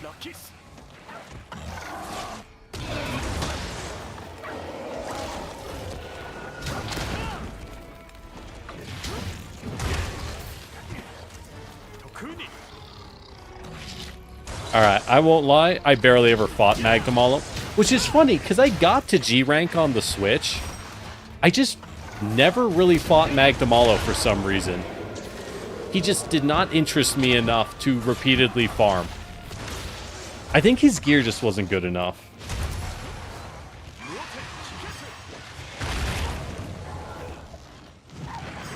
Oh, and you're asking in terms of opportunity cost, Kona? For picking the gathering items? No, there's really not. The only opportunity cost would be one of time. Is it faster to just do more hunts, you know? Instead of hunting for specialty items? If you could just do hunts, then that is certainly better. Because the resource gain rate is kind of insane in this game. Raytheon? Okay, I did not hit Raytheon. I was about to be like, I swear to God, Raytheon, don't do this to me. What did I break? Oh, that's such a cool move. I love this dude so much more than Nergigante. I won't lie. I think Nergigante sucks. Like, all of World is glazing Nergigante up. I think he kind of sucks as a monster. Like, what's your gimmick, Nergigante? Oh, you're an Elder Dragon. What's your elemental power? The power of spikes. Like, his power is that he's got a big HP pool. Bro. That's lame. that's just, like, this guy's got a cooler power. He's got, like, Ghost Fire. Neat. I'll take that over big HP pool. Like, Nergigante feels like the can he beat Goku, though, of the Monster Hunter series. He's got the biggest of numbers, and that's why you gotta know he's a big deal. His number's so big, Hunter, you'll never beat him.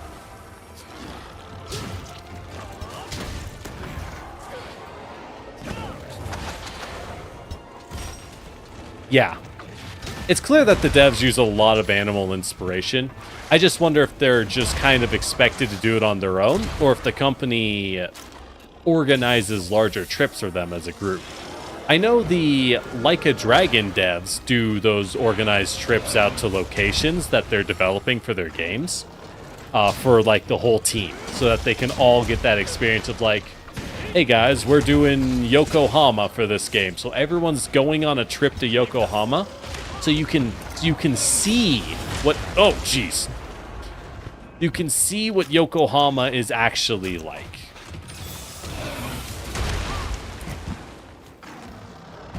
All right, I might have to use 15% brain power. You're really supposed to have actual stats to fight this guy. Dog, what are you doing? Very cool. Thank you, dog. Thanks, Toe Nibbler. And yes, I did name the dog Toe Nibbler. Do not. Don't worry about it. I am very okay. Did he get flashbanged? How? No, he's stunned. Wait, he's stunned? Double how? I don't have a blunt weapon. Well, kind of. It doesn't do blunt damage. Stun damage. Lances are actually... Another fun fact about the Lance weapon set, both Lance and Gunlance share this. In Monster Hunter, there are 3 kinds of weapon damage. Cutting, blunt, and bow. Bow is pretty obvious what does that. But blunt damage is done by hammers, and cutting damage is done by basically anything that's not a hammer or a hunting board. It's pretty self-evident. The reason this matters is because certain points will take more damage from cutting and more damage from blunt, and certain monster parts can only be broken by cutting or blunt, such as a Bareth's head with blunt damage, or any monster's tail with cutting damage. The, oh, plate? Oh, yeah, baby. That's the stuff. Love to see it. The important part of... Hey, a brew here. Nice. What does this do? I think it makes my potions better. I'll take it. The important part of the lance is it's actually kind of given a bit of a dev privilege. The lance does neither cutting damage nor blunt damage. The lance deals... Oh, where's the little guy? There he is. The lance deals both cutting and blunt damage, depending on which one does a higher multiplier against your target. Which is like, that's just kind of slick, ain't it? Now, in terms of heartbreaking, it's important to note the lance specifically does cutting damage. It can cut a tail, but it cannot break open a crystal. So, it's mostly there as a consolation prize, but it means Lance is the king of consistency, both Lance and Gun Lance, in fact. You're going to get good values no matter what you're hitting. So, it leads into their gameplay style of just poke, poke, poke, no matter what.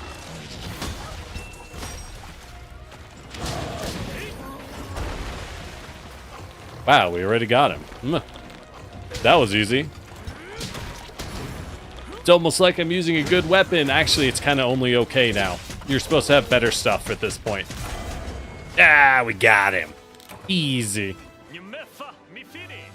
Exactly, bro. Umefa Mafidi. And if you're wondering what that is, I have the game set on Monster Hunter Ease because I'm a boomer and that just feels right.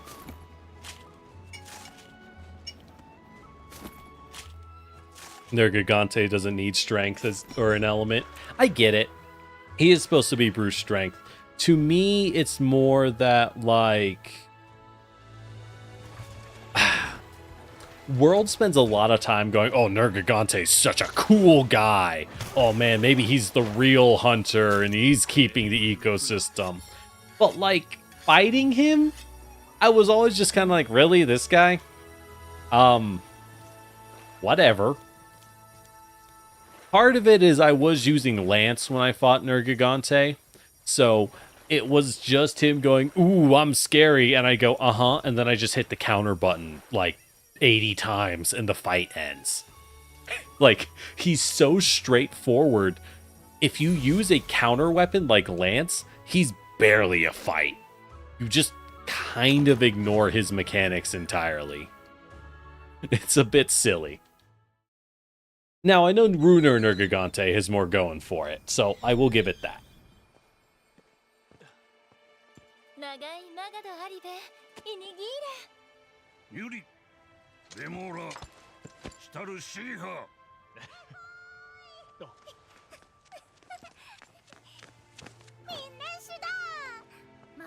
I wonder, you think for Monster Hunter Ease, the devs have like an actual language Bible written down somewhere? They must, right? A proper pronunciation guide, because it is a fake language.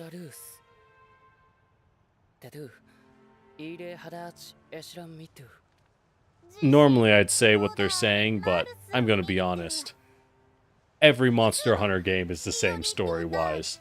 Darn, we want to help you, but you need a license and to be tough as a dump truck to fight a monster. So we can't help you, but it's okay, because we're your vendor NPCs, and without us, you wouldn't be able to buy potions. And the chief goes, that's right, potions are important, kids.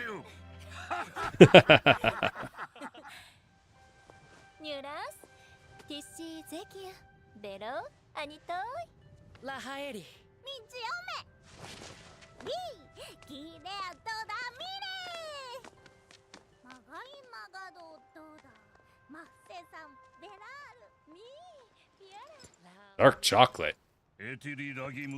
They have chocolate in this village? The world building implications are huge. This is Ninja Japan.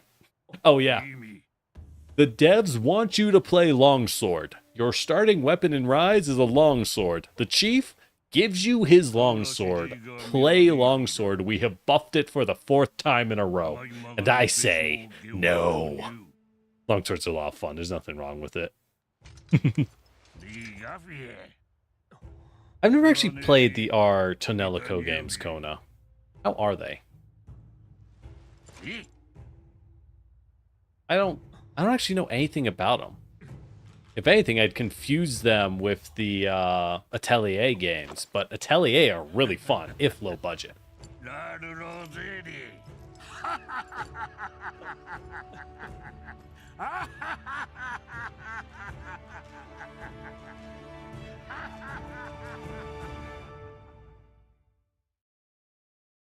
Oh, they made up a full writing system. Neat.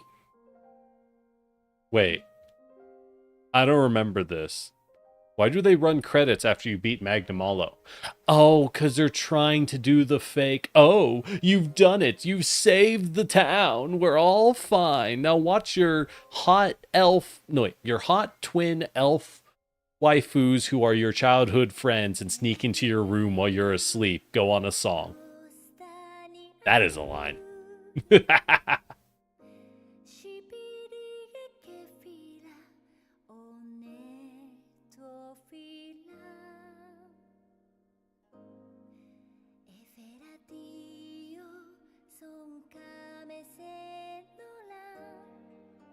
How loud is this song, by the way? It looks very quiet on my end.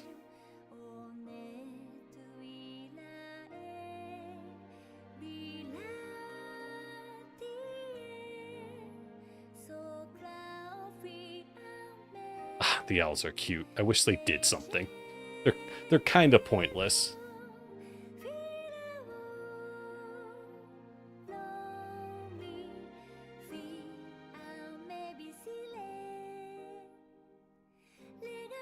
Yeah, Wavarians, like, they can say what they want. We all know Wavarians are elves.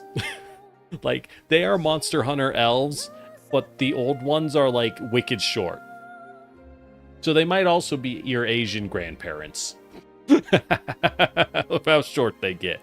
But yeah, they're elves, and I think they only have 4 fingers instead of 5. If I remember correctly, that's a specific plot point that they only have. Yeah, she only has 3 fingers. She doesn't have a pinky.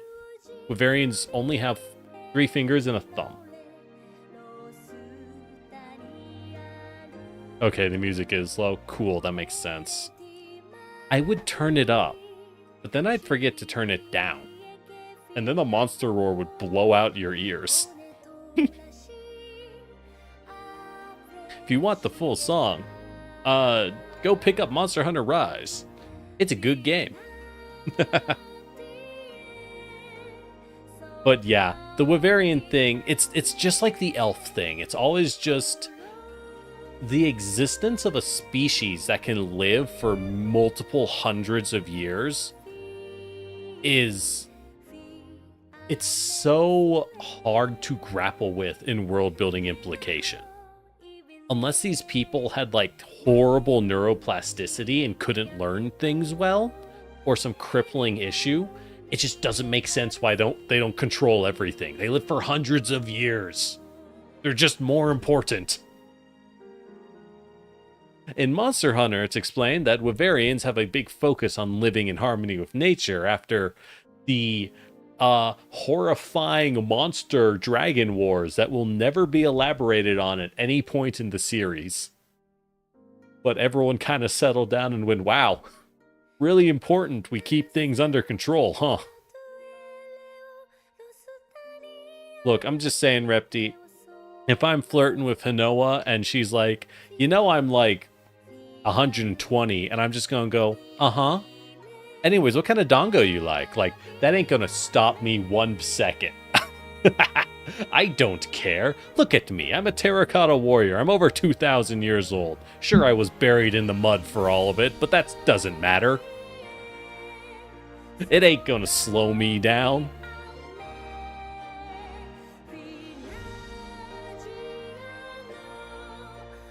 You know, they talk a lot about hag maxing, but I'd want to see those cowards actually max a hag. It's not about the looks. It's about the number. That number is a high score.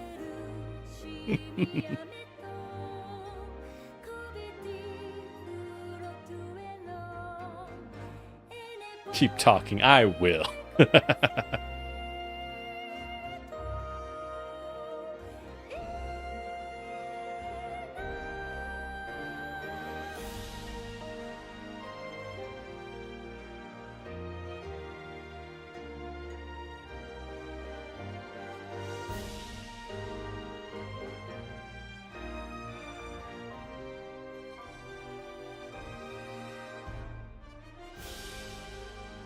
Well, shoot. Now I'm sitting here like, kind of want to keep grinding. But we also just had an entire musical number and a credits roll. Do we call it for the night? I think I can keep going, though. Like, whatever. It hasn't been that long. Okay, now we're having like a full credit sequence. Why did I say that? I forgot they did all of this. Does this end with someone going, oh, right, there's another monster, by the way. Doo-doo. It just keeps going. Like, all right, we're skipping this. I'm sorry, y'all. Sorry, credits. You may have defeated Magnum, though. Yeah, yeah, as he immediately goes, also 5-star quests. Haha. Like, why? Why is it put at that time? As everyone goes, oh, man, you're the coolest guy. Behold, the apprentice. This man you will never talk to in your entire career of Monster Hunter. He is completely useless. Completely useless. What? Alright, what you got, dog boy? Yeah. Although, is 5-star quests high rank? I don't recall. I don't think they differentiate it much. Alright, I got the sword. Let's check this. No, it's not high rank. It's just the Giga Cool guys. Yeah, whatever. Weird spot to put such a... Like, weird spot to put a credit sequence, right? You think it would at least be the end of low rank. Yeah. Alright, see ya, Kona. Thanks for dropping by. Whew. Now, if I did stop, I'm going to be honest, the real reason wouldn't be because of time or tiredness, because, as I said earlier, Monster Hunter really doesn't take much of my brain power. I'm just too used to it. Wait, do you got another quest, Shinogi? Oh, she needs a delivery. Gotcha. But, for me, the problem is that it's too dang hot. I don't know why. Well, I do know why. It's because it's summertime. And normally my place cools off a bit better, but today, like, I am sitting here a little sweaty. I ain't gonna... The real story the people want to hear.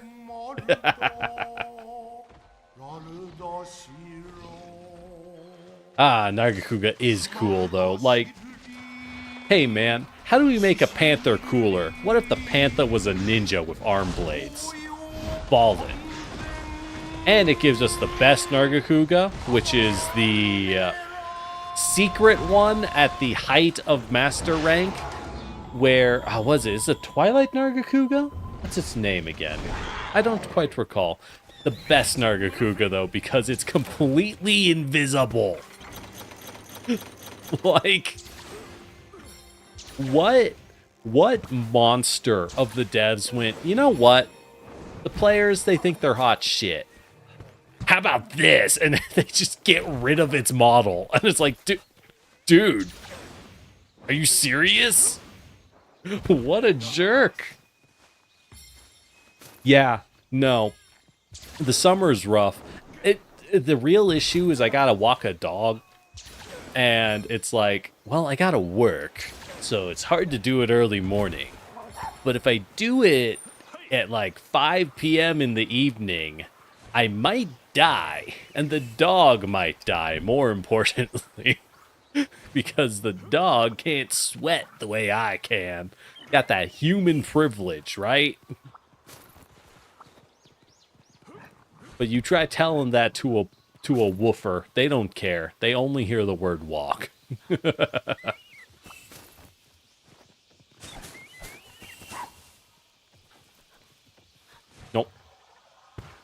grab a mink? I'll grab one later. So one thing with the stink minks is because they attract monsters, I recommend not using them if your target is surrounded like this by the other monsters. You have a much higher chance of... Now, gotcha, bitch. You have a much higher chance of it running into one of the other monsters that way. Which is exactly what you want to be going for.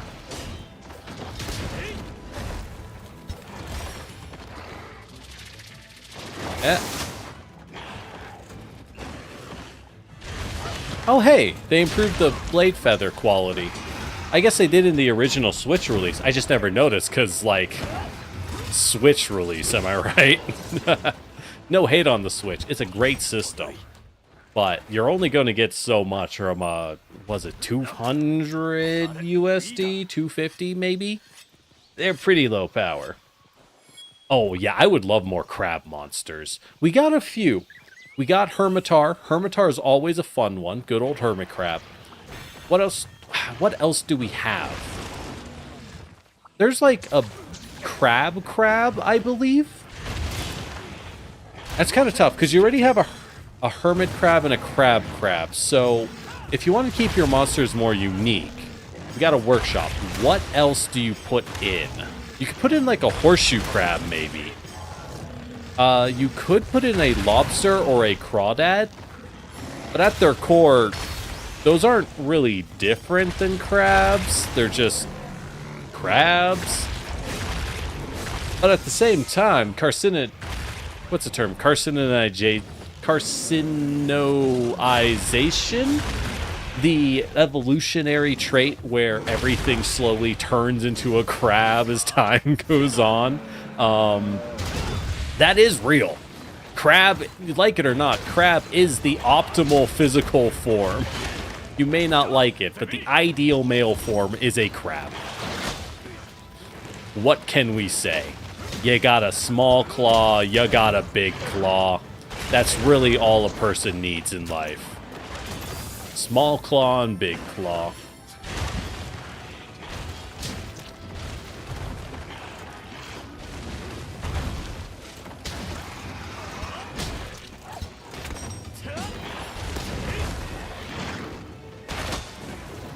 Ooh, I'm starting to need a block build. We're hitting monster sizes where they're physically knocking me flying with their hits.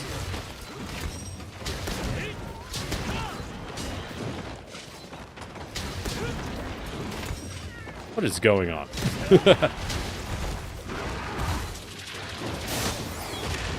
What?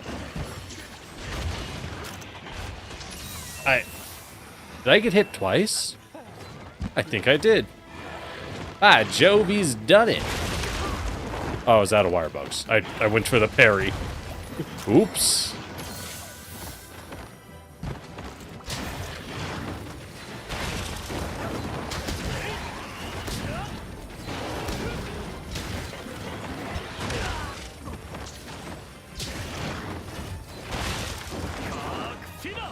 Yeah, Hermitar Centaur. Oh, right. There is like that super crab. I've never fought that one, so I don't think about it.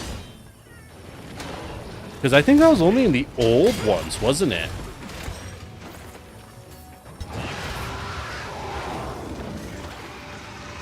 At least if I remember correctly.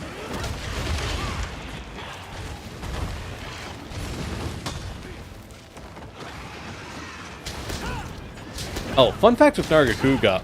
I'm not sure if this carries over in Rise, but at least in the old ones, you can damage his tail, but you can only sever the tail, like fully cut it as a separate carve, when he is enraged. So yeah, fun fact. I believe the reason is that the tail carve always has the spikes deployed. So the devs, rather than creating two tail models to get cut off, just said, F it, you can only cut it when he's mad. Laziness wins and creates a new game mechanic.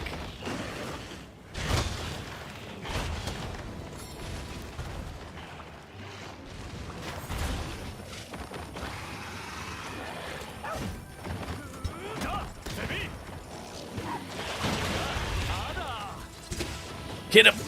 Come on! That's just embarrassing, y'all.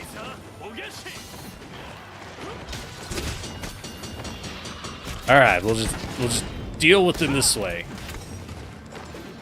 Do I need to capture you? Nah. Perish.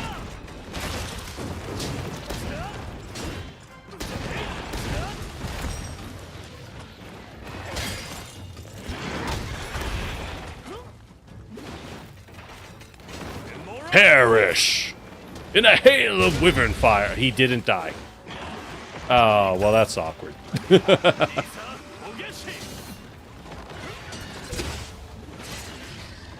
Should we capture him? This guy is a trooper. Maybe we should respect that and chop him up while he's alive in a lab. Capturing's weird if you think about it. It's really weird.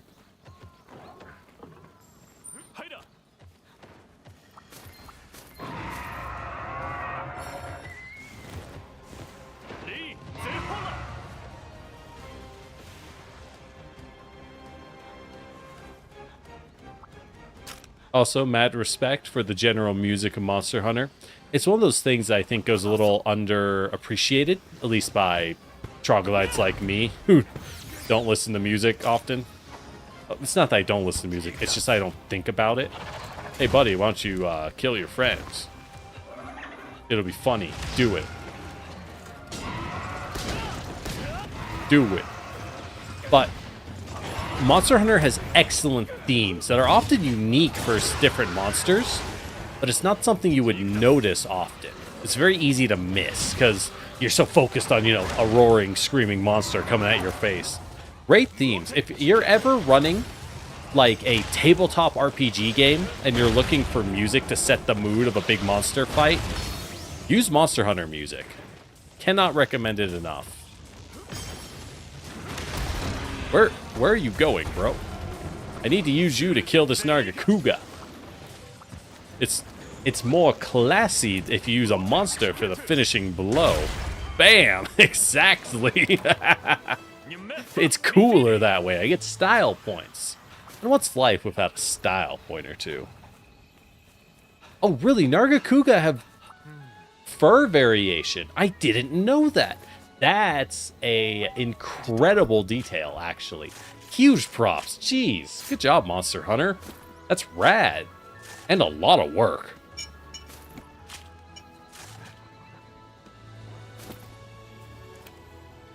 Oh, interesting. Because, yeah, I know green Nargacuga generally form in, like, jungle-heavy environments where everything's wicked green. But I guess that does go to follow that a tundra Nargacuga would be white. Or end up blue somehow if you're in, like, a bioluminescent area or something. That's cool. So the real question is, what is the environment of Lucent Nargacuga where the correct camouflage is to be fucking invisible? Make it make sense.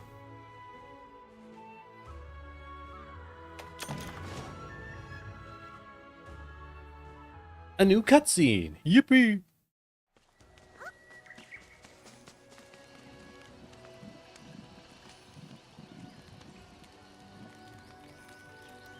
I know the dongo's supposed to look funny. Okay, the bunny dongo is funny. But the dongo look kind of horrifying like this. For example, I want you to imagine you go to a shop, right? And you're like, oh, that's a cute bunny dongo. That's like, poosh. And then you look and you see this. Does this look tasty to you? This looks horrifying. I would not be thrilled. That is terrifying. But Yamogi, you got even more? What you got so much? Oh, she's just telling me her dongo's the best. Eat 'em up, Reese's Puffs. Oh, there's a white Nargacuga in Frontier Z. Yeah, I never played Frontier, so clearly I'm missing out. Wait, is that the MMO one?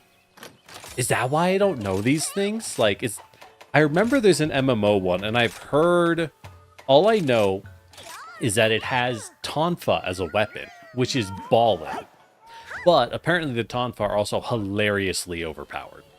That's all I know.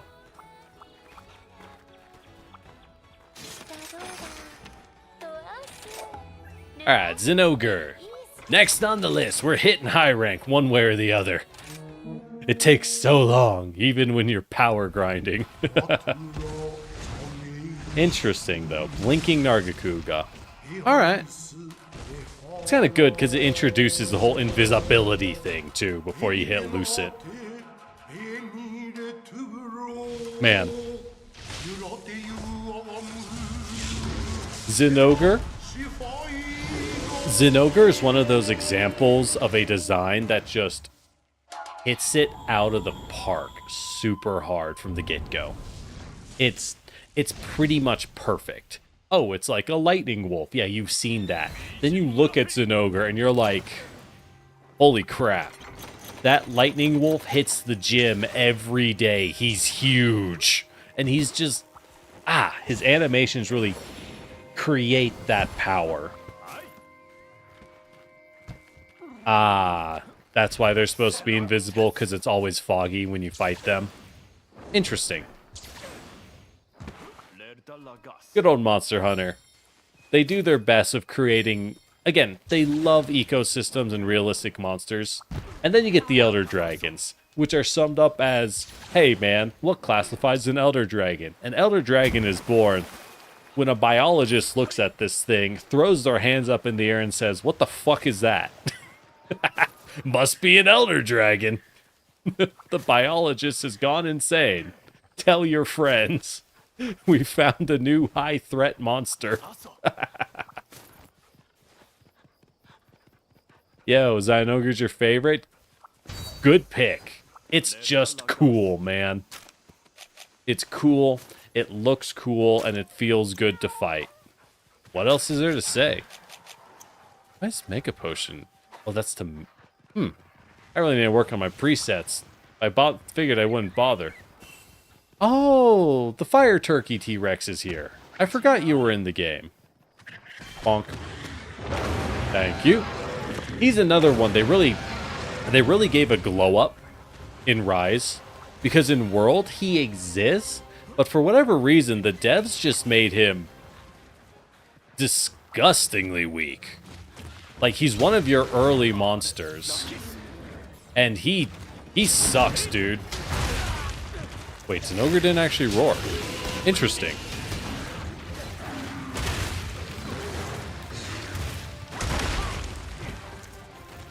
Alright, I get it, bro.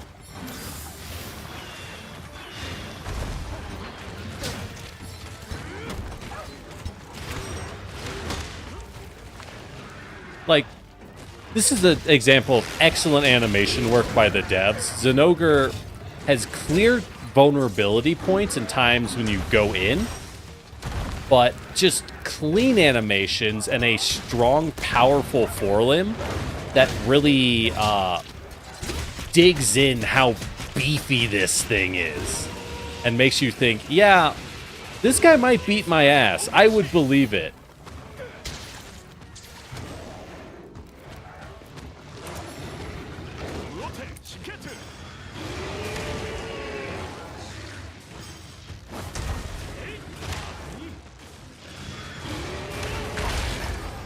Oh, Roggy!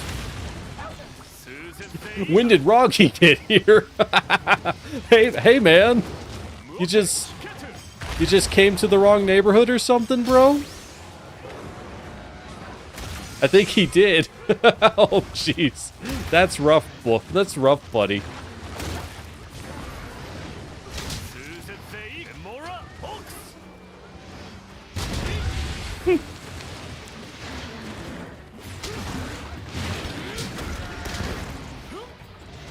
Yeah, there's quite a few Nargacuga variants out there. I think it's because, honestly, Nargacuga is one of the early monsters, which obviously get more variants because they've just been around longer. But it's also one of the cool early monsters. Some of the other early monsters, let's admit it, no one likes Ketsu. Ketsu sucks. Ketsu is a Raytheon with no skin and its head chopped off. explicitly. Ketsu sucks, dude. Howling Zinogre. Interesting. I've only fought the dragon one. I haven't seen Howling before. Okay. I'm gonna guess it has a powerful roar like... Oh, jeez. Alright, bro. Hold on. Let's do... Oh my god, the dog saved me. My dog has no gear. How did it pull that off? That's amazing.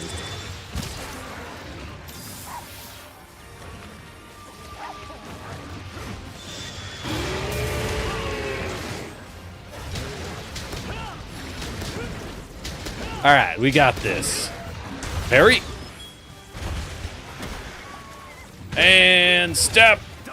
Damn it. It's like he knows. It's like he knows that I'm garbage.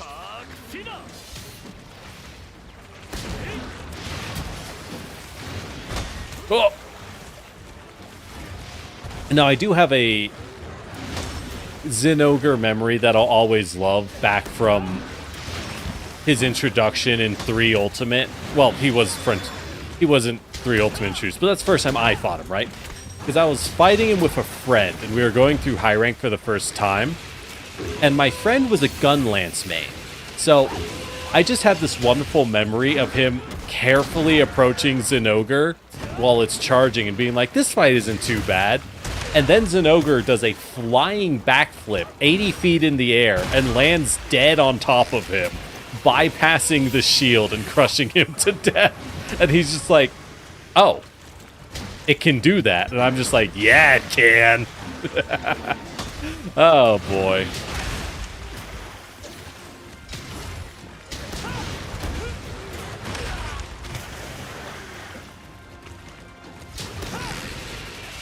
Oh, interesting. Even when it's dead, it'll still zap you. That's a fun feature. Which makes sense, because Zinogre's lightning doesn't come from Zinogre. It comes from the Thunderbug colonies on its back. So it totally makes sense that a dead Zinogre is a electrical hazard. Because the Zinogre isn't the electrical hazard in the first place. It's just a big dog that wants to kill you.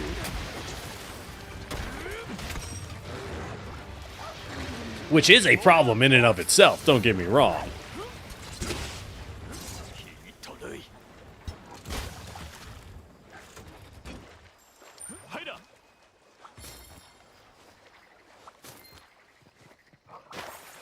Oh, hey, heal plant. I wasn't expecting that. Nice. This is a terrible spot for a heal plant, cat.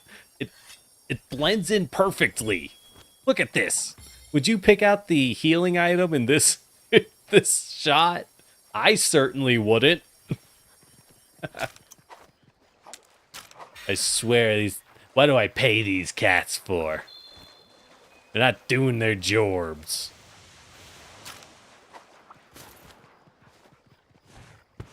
Oh.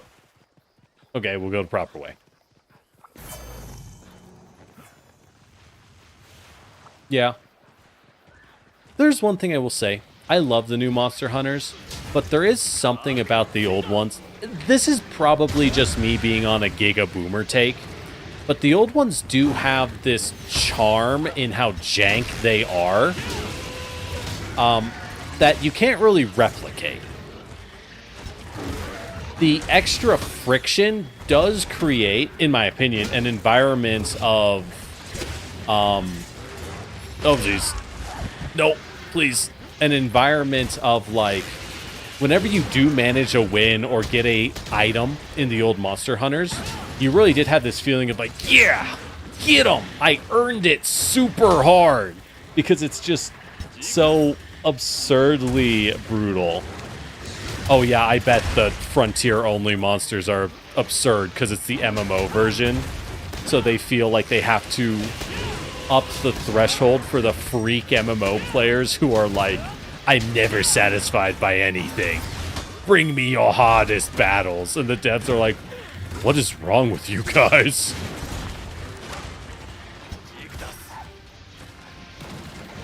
Another fun fact of Zinogre.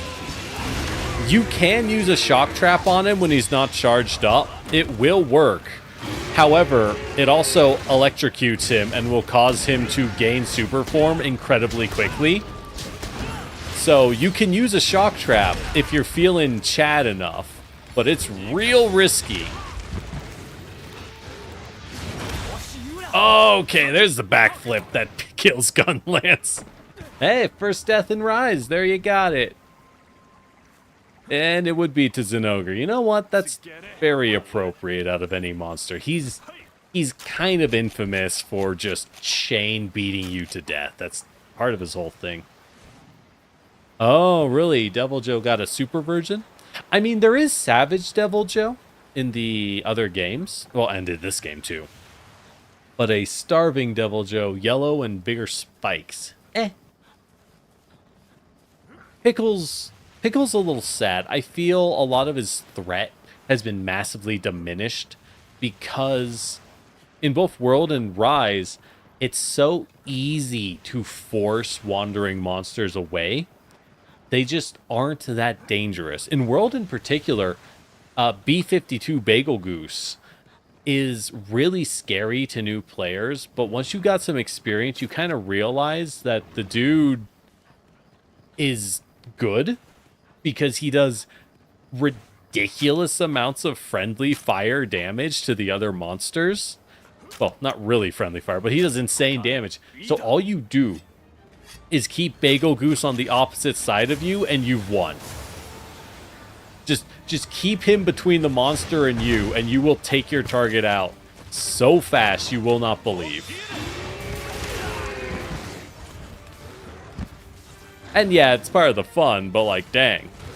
Which, interestingly enough, was a required strategy. In Monster Hunter 4 Ultimate, there is a challenge quest called Proof of a Hero, which is the theme song of the Hunter in Monster Hunter. But also, in particular, I will note, every game has a Proof of the Hero quest, which appears if you manage to beat every quest in single player. And it's always this insane freak multi-hunt with a hard time limit, and you have to fight just a insane number of monsters. In 4 Ultimate, I think it was a 3-wave battle, and you only had like 30 minutes. One of the waves was a Raging Brachiodos and a Silver Rathalos at the same time, which is a horrifying fight. And the way you would win it, because most people very much struggle to beat that fight. It's really hard and you can't call in friends. The way you would win is you would immediately anger Brachiodos and enrage him as fast as possible, and then run and hide behind the poor Silver Rathalos. Because Brachiodos does not care. Rathalos dies in like under 1 minute. It just gets beat down so fast because every Brachiodos explosion does like the full damage of a barrel bomb. Poor dude never stood a chance. Oh man, I miss 4 Ultimate. I would love to replay it, but it would mean you'd need to play it on a 3DS, and I ain't about that 1080p life or whatever it is. Oh boy, those screens are bad. I wouldn't even say they're good at the time. They were pretty bad at the time, too. Everyone accepted it because it was running 2 screens, and everyone was like, wow, that's incredible that it can do that at all. Ah, good old Wrath. The other classic.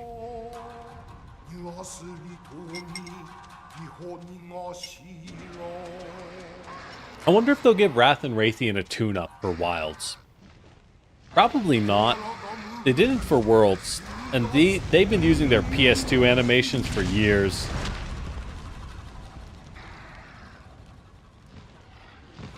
Oh, an Ice Bagel Goose. I could see it. That'd be pretty cool, actually. That'd be really cool. An Ice Bagel Goose would work very easily. Yeah, that's a good subspecies. Very low effort for them to implement. Changes. Now you do need to give it some extra mechanics. Because you gotta workshop something more than just an element swap, or people will be like, oh, it's one of the really bad monster variants, right? Where it's just an element and color swap. So we could do an ice bagel goose, but what do we add to it is the question. I would propose, perhaps if the ice bombs, oh, you know what'd be good? If the ice bombs, when it dropped them, formed like a wall, so that, not a huge wall, just a small one, but so that one of the things with Bagel Goose is you fight him by kind of dashing back, letting the explosion rock, and then rushing in. This way the explosion rocks and you can't get in. So it rather forces you to go around and figure him out. Yeah, or a freezing liquid. He could also do that, drop scales that instead of exploding, just emit a freezing gas over time for better area denial. Give him less upfront damage, but a lot more crowd control and debuffing. That's another way to go about it. Maybe both, honestly. You just throw in both and bam, you got a subvariant that people will hate. And if people don't hate your subvariant for a high-level monster, you didn't do it right. They're supposed to suck to fight. That's the whole point. Oh! I didn't fall in the lava. I miss the old days when you would, though. Oh, we do have a bug monster here. We got the big spiders from Rise with the web. That's a cool monster. And again, like all bugs, 100% unique. Nothing works remotely like it. I wish more stuff. Or like, it's hard though, because how do you reuse a spider skeleton without literally just another spider? Which I'm down, but like, a lot of people ain't. God. I miss the old Rathalos that didn't fly every 5 seconds. Those were the days.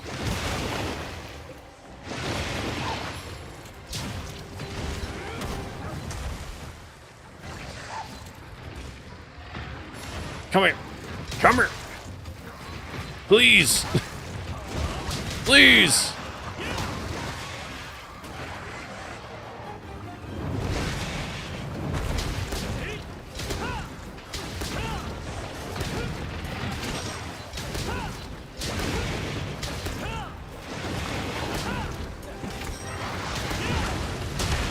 And of course, shout out to the chin spike attack Rathalos and Raytheon have. For not being a real attack, it doesn't do anything. Oh hey, I can block that. Good to know. I kind of expected to need block up. Cool. Oh, that one hurt.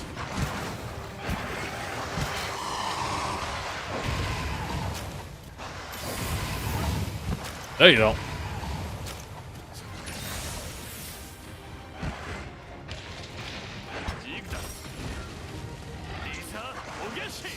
Oh. I forget. Does anyone know at what point in Rise do you get the expanded wire bug moves? I enjoy the one that ups your damage with your explosions for the lance, but I also know there's one that lets you fly.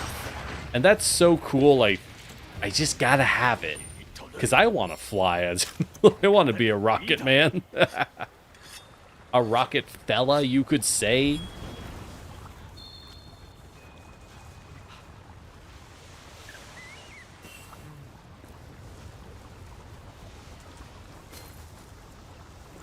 Oh, I've never gotten those before. Okay. And a gust crab, the most useless of all hunting helpers. What's it even do? Not much.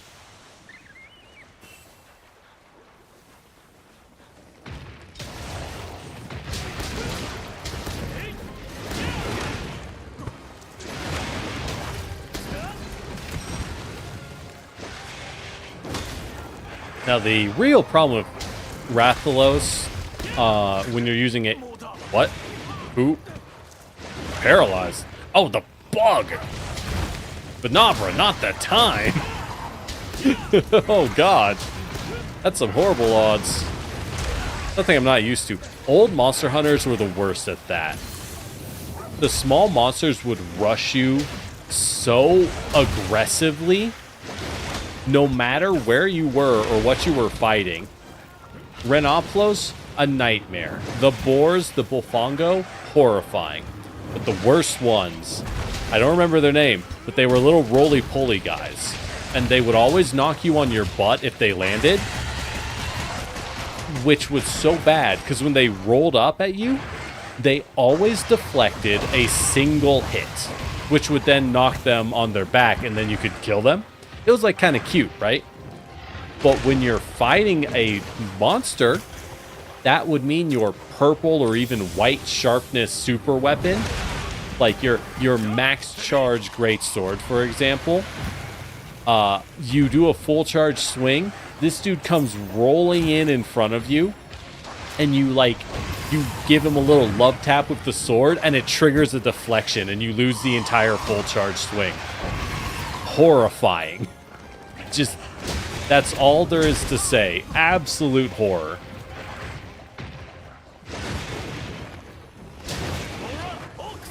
Dragonfire! No! You bastard! Oh, now you get knocked down. Okay.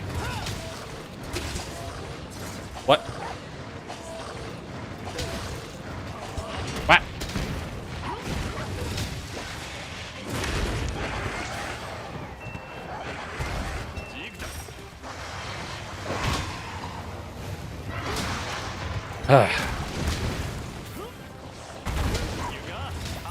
There we go. Finally, a real combo. We'll get it eventually. Oh yeah, Khonshu. That's what it was. Oh yeah, Yunkutku do love Khonshu. Well, I guess there's something they do in the world. Yeah, no, Khonshu are the bane of anyone who played 4. They were in the most dangerous areas and were the most likely to just appear out of nowhere and knock you off of a cliff in a way that would send you away from the team, and you'd be like 3 zones away, and I'm not exaggerating. It would take you forever to get back. It was horrible. And there was no solution, because they respawned every time, every like 2 minutes or something. So you couldn't just wipe them out ahead of time and be proactive. They would just come back and hit you mid-hunt.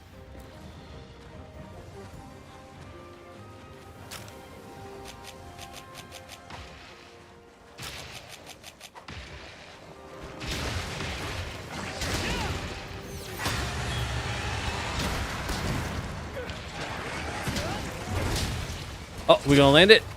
Yeah! Let's go.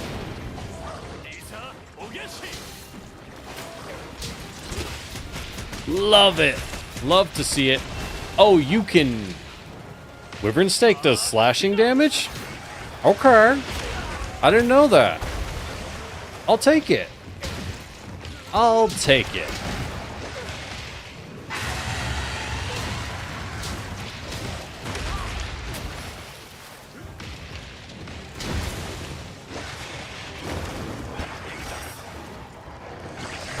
Oh, and he lands. Come on, I was gonna flash bomb this boy. I was gonna flash bomb this boy.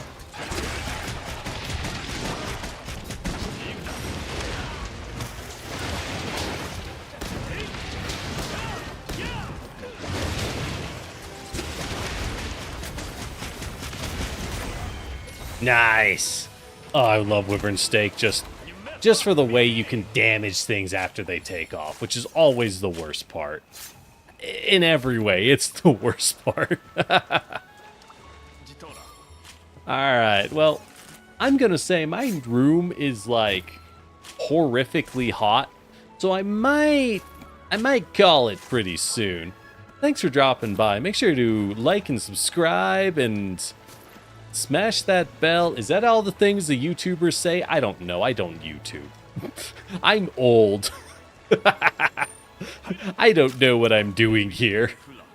But I'll keep up Rise. I'm going to keep in my rotation. I do love Monster Hunter games, and I got to stay sharp till Wilds comes out, which I think is mid next year, if I remember correctly. Here's hoping. It's going to be rad. I cannot wait. I mean, I said that, but I also couldn't wait for Worlds, and then I came out on a PS4, and I didn't own one, so I was just forced to look in through the window in the rain, sadly, like, oh, you guys have high def Monster Hunter in your house? Oh, as I look at my 3DS and its 140p screen, like, oh, they're on a real TV. I haven't seen one of those in a decade. All right, well, yeah, I'm gonna call that good for tonight. Thanks for dropping by, y'all, and happy you enjoyed the stream. Hope to see you again soon. If you want, all my socials are in the doobly-doo, which is, believe it or not, you know how there's a description on YouTube videos you can open up? Its official, actual name by YouTube is the doobly-doo. Why is that? Who named it that? What were they thinking? I kinda love them, because that's such a good name. But what are they thinking? Who would name it that? Weird. What a weirdo. I love them for it, though. But, yeah, I am sitting here, and as I stretch a little, I can feel like my back is sweating from the heat, even though my fan is on. Ah, geez, summertime. I'm a huge winter person, personally. I don't know about y'all. Give me winter and fall. Fall is, like, amazing. Give me winter and fall over summer any day. I know it's important. I know we need to grow food and stuff, but, like, bro. I want cold weather and cute sweaters. That's all I need in life. Summer clothing is nice, but nah. It's not my thing. Not as cool. I just want to be I don't want to be hot. I want to be comfy. You know what I mean? That's just a style thing, though. I don't know. Personally, I think comfy can be pretty hot if you do it right. It's all about how you pull it off. What am I talking about? Maybe that's the real reason I should call it. Yeah. Thanks for dropping by. I appreciate you being here. It's always nice. It's a lot easier when people are around. I'm still learning a lot about streaming myself, but I like to think I'm pretty decent. I just got to figure out how to get my name out there. Ah, well. And, yeah. I'll probably do it sometime next week. Generally, I try not to do Wednesdays and Thursdays. I do Wednesdays when I can, but I got to go into work often on Wednesdays, so I'm always like, I should stream. And then I get home and I'm like, I should not stream. I should not do it today. But I'll try and get more in. Anyways, thanks for dropping by, cuties. This is Lord Generic, your Terracotta Vtuber, and I'll see you next time. Bye.